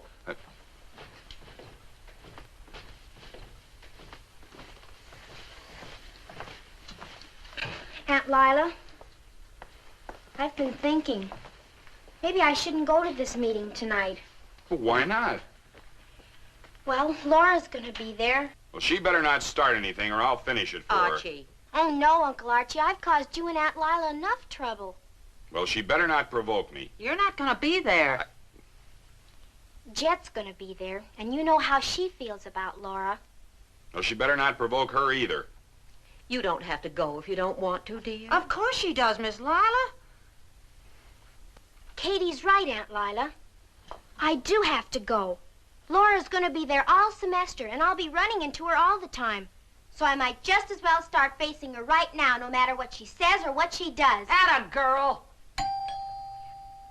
There's Mike now. I'd better not keep him waiting. Are you sure, dear? I'm sure, Aunt Lila. And listen, if that Laura gives you any trouble, just send me an SOS.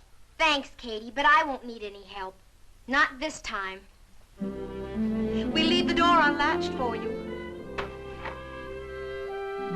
I hope we're doing the right thing, letting her go. Hi, gang. How you doing, Steady. Steady? Boy, that sure was a brawl at the barbecue. Yeah, Jet sure let Laura have it. That Laura, she went too far, and she certainly had it coming to her. Yeah, if it hadn't been for her, I could have wrapped myself up in that great, big, beautiful, juicy steak. Makes me drool to think of it. Darn her, anyway. Do you think she'll dare come to the rehearsal? If I know Laura, she'll be here. She's not the type to give up. That's for sure. I wonder what's keeping the rest of the gang. By the way, you gonna have any eats? Maybe, if you behave yourself. Mother will have some ice cream and cake for you. That is later on. Oh, boy, ice cream and cake? I knew Mrs. Abernathy wouldn't let me down. Come on, kid, let's put on some records and work up an appetite. As if you needed it.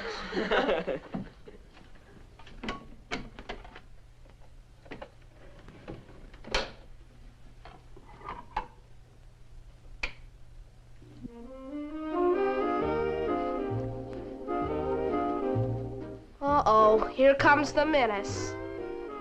So glad you could come, Laura. Well, I hope we're not late. Oh, no, we're just getting organized. Stephen's not here yet. Stephen? Oh, he had to pick up a couple of kids.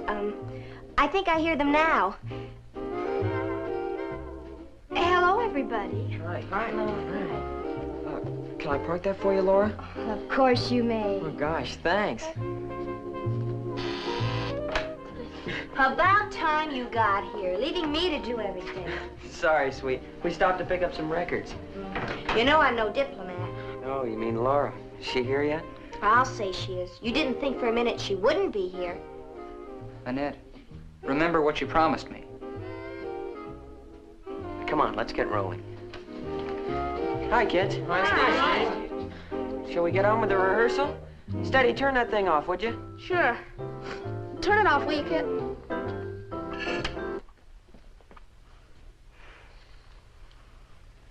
Hello, Stevie. Oh, hi, Laura. Nice to see you. How are you?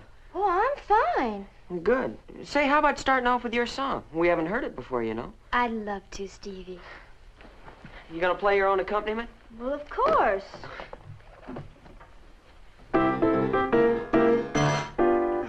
I'm sorry.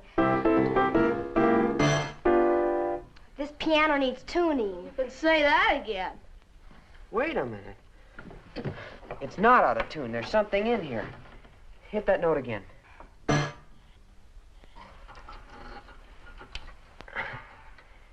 Here we are. The necklace. My necklace. That's right. The stolen necklace. Well, what do you know? It wasn't stolen, Steady. It must have slipped off the piano when you were playing your song that night. Oh, but that's impossible, Val, and I looked in the piano. Well, maybe you did, but you didn't look deep enough. That's where it's been all this time. Golly, then the necklace isn't stolen. That's right. I told you it would turn up someday. Oh, I'm so glad. Why, that no good. Jet, take it easy. It's all over now. There's nothing to get steamed up about.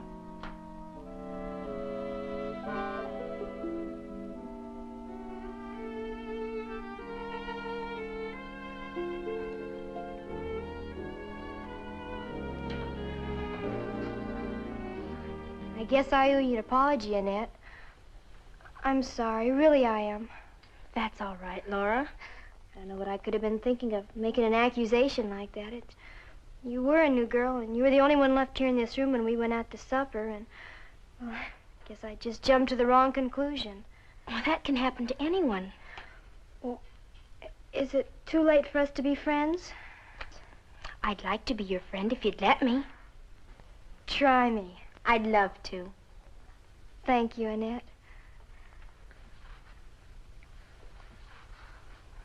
Well, as long as apologies are in order, I guess I owe you an apology for busting you in the snoot. I had it coming to me. You sure did. Then there's no hard feelings? You want to shake on it? Sure.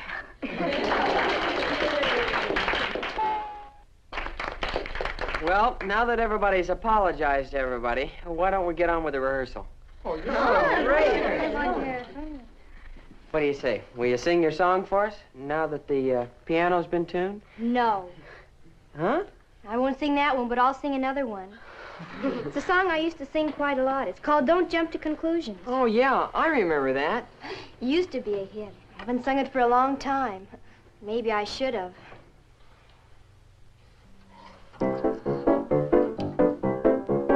Don't jump to conclusions. It always brings delusions.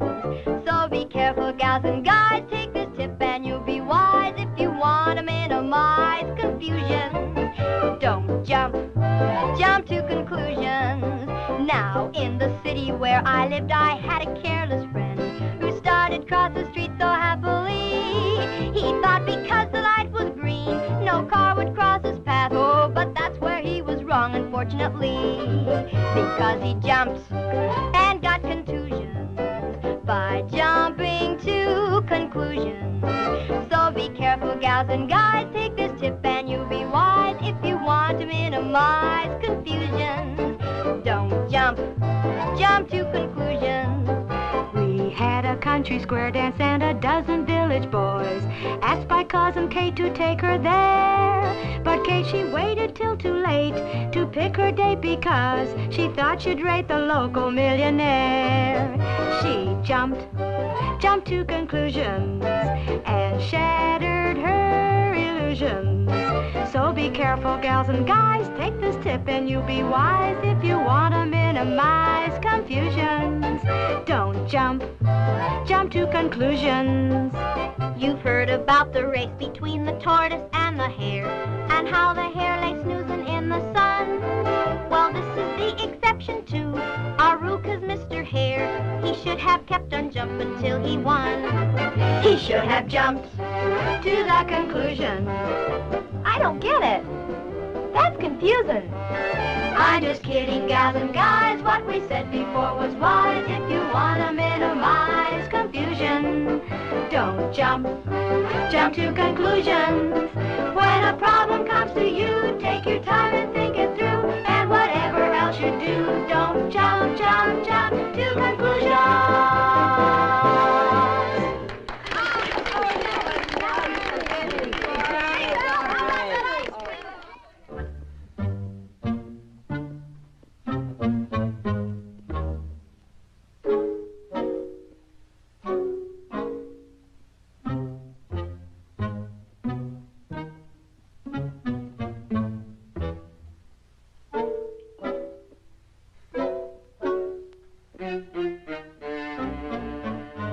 I wish you'd stop pacing. You make me nervous. Makes you nervous? Huh. Why don't you go to bed? Why don't you? Oh, now stop it, you two. I think I hear her now.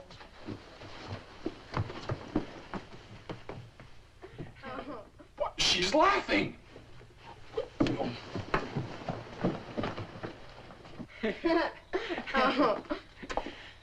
Sure was funny, wasn't it? But it turned out to be a real keen party.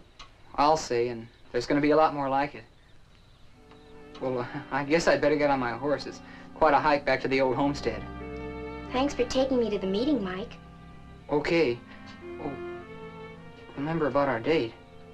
Our date? Well, you promised to have lunch with me at the malt shop, remember? Oh, I'll be there. Good night, Mike. Good night, Annette.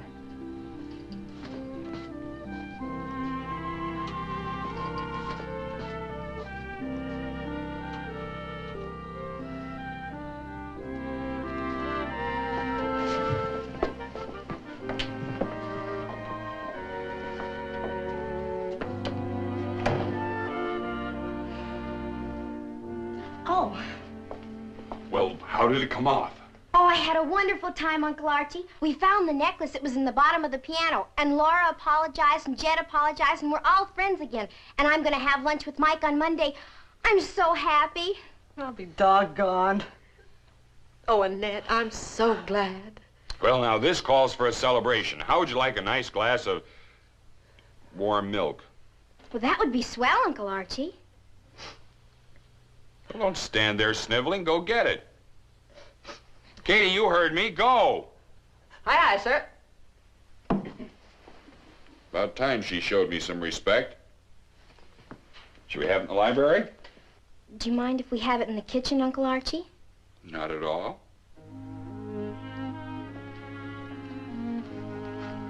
Sure is nice to have folks of your own. It's pretty nice to have a niece of your own, too.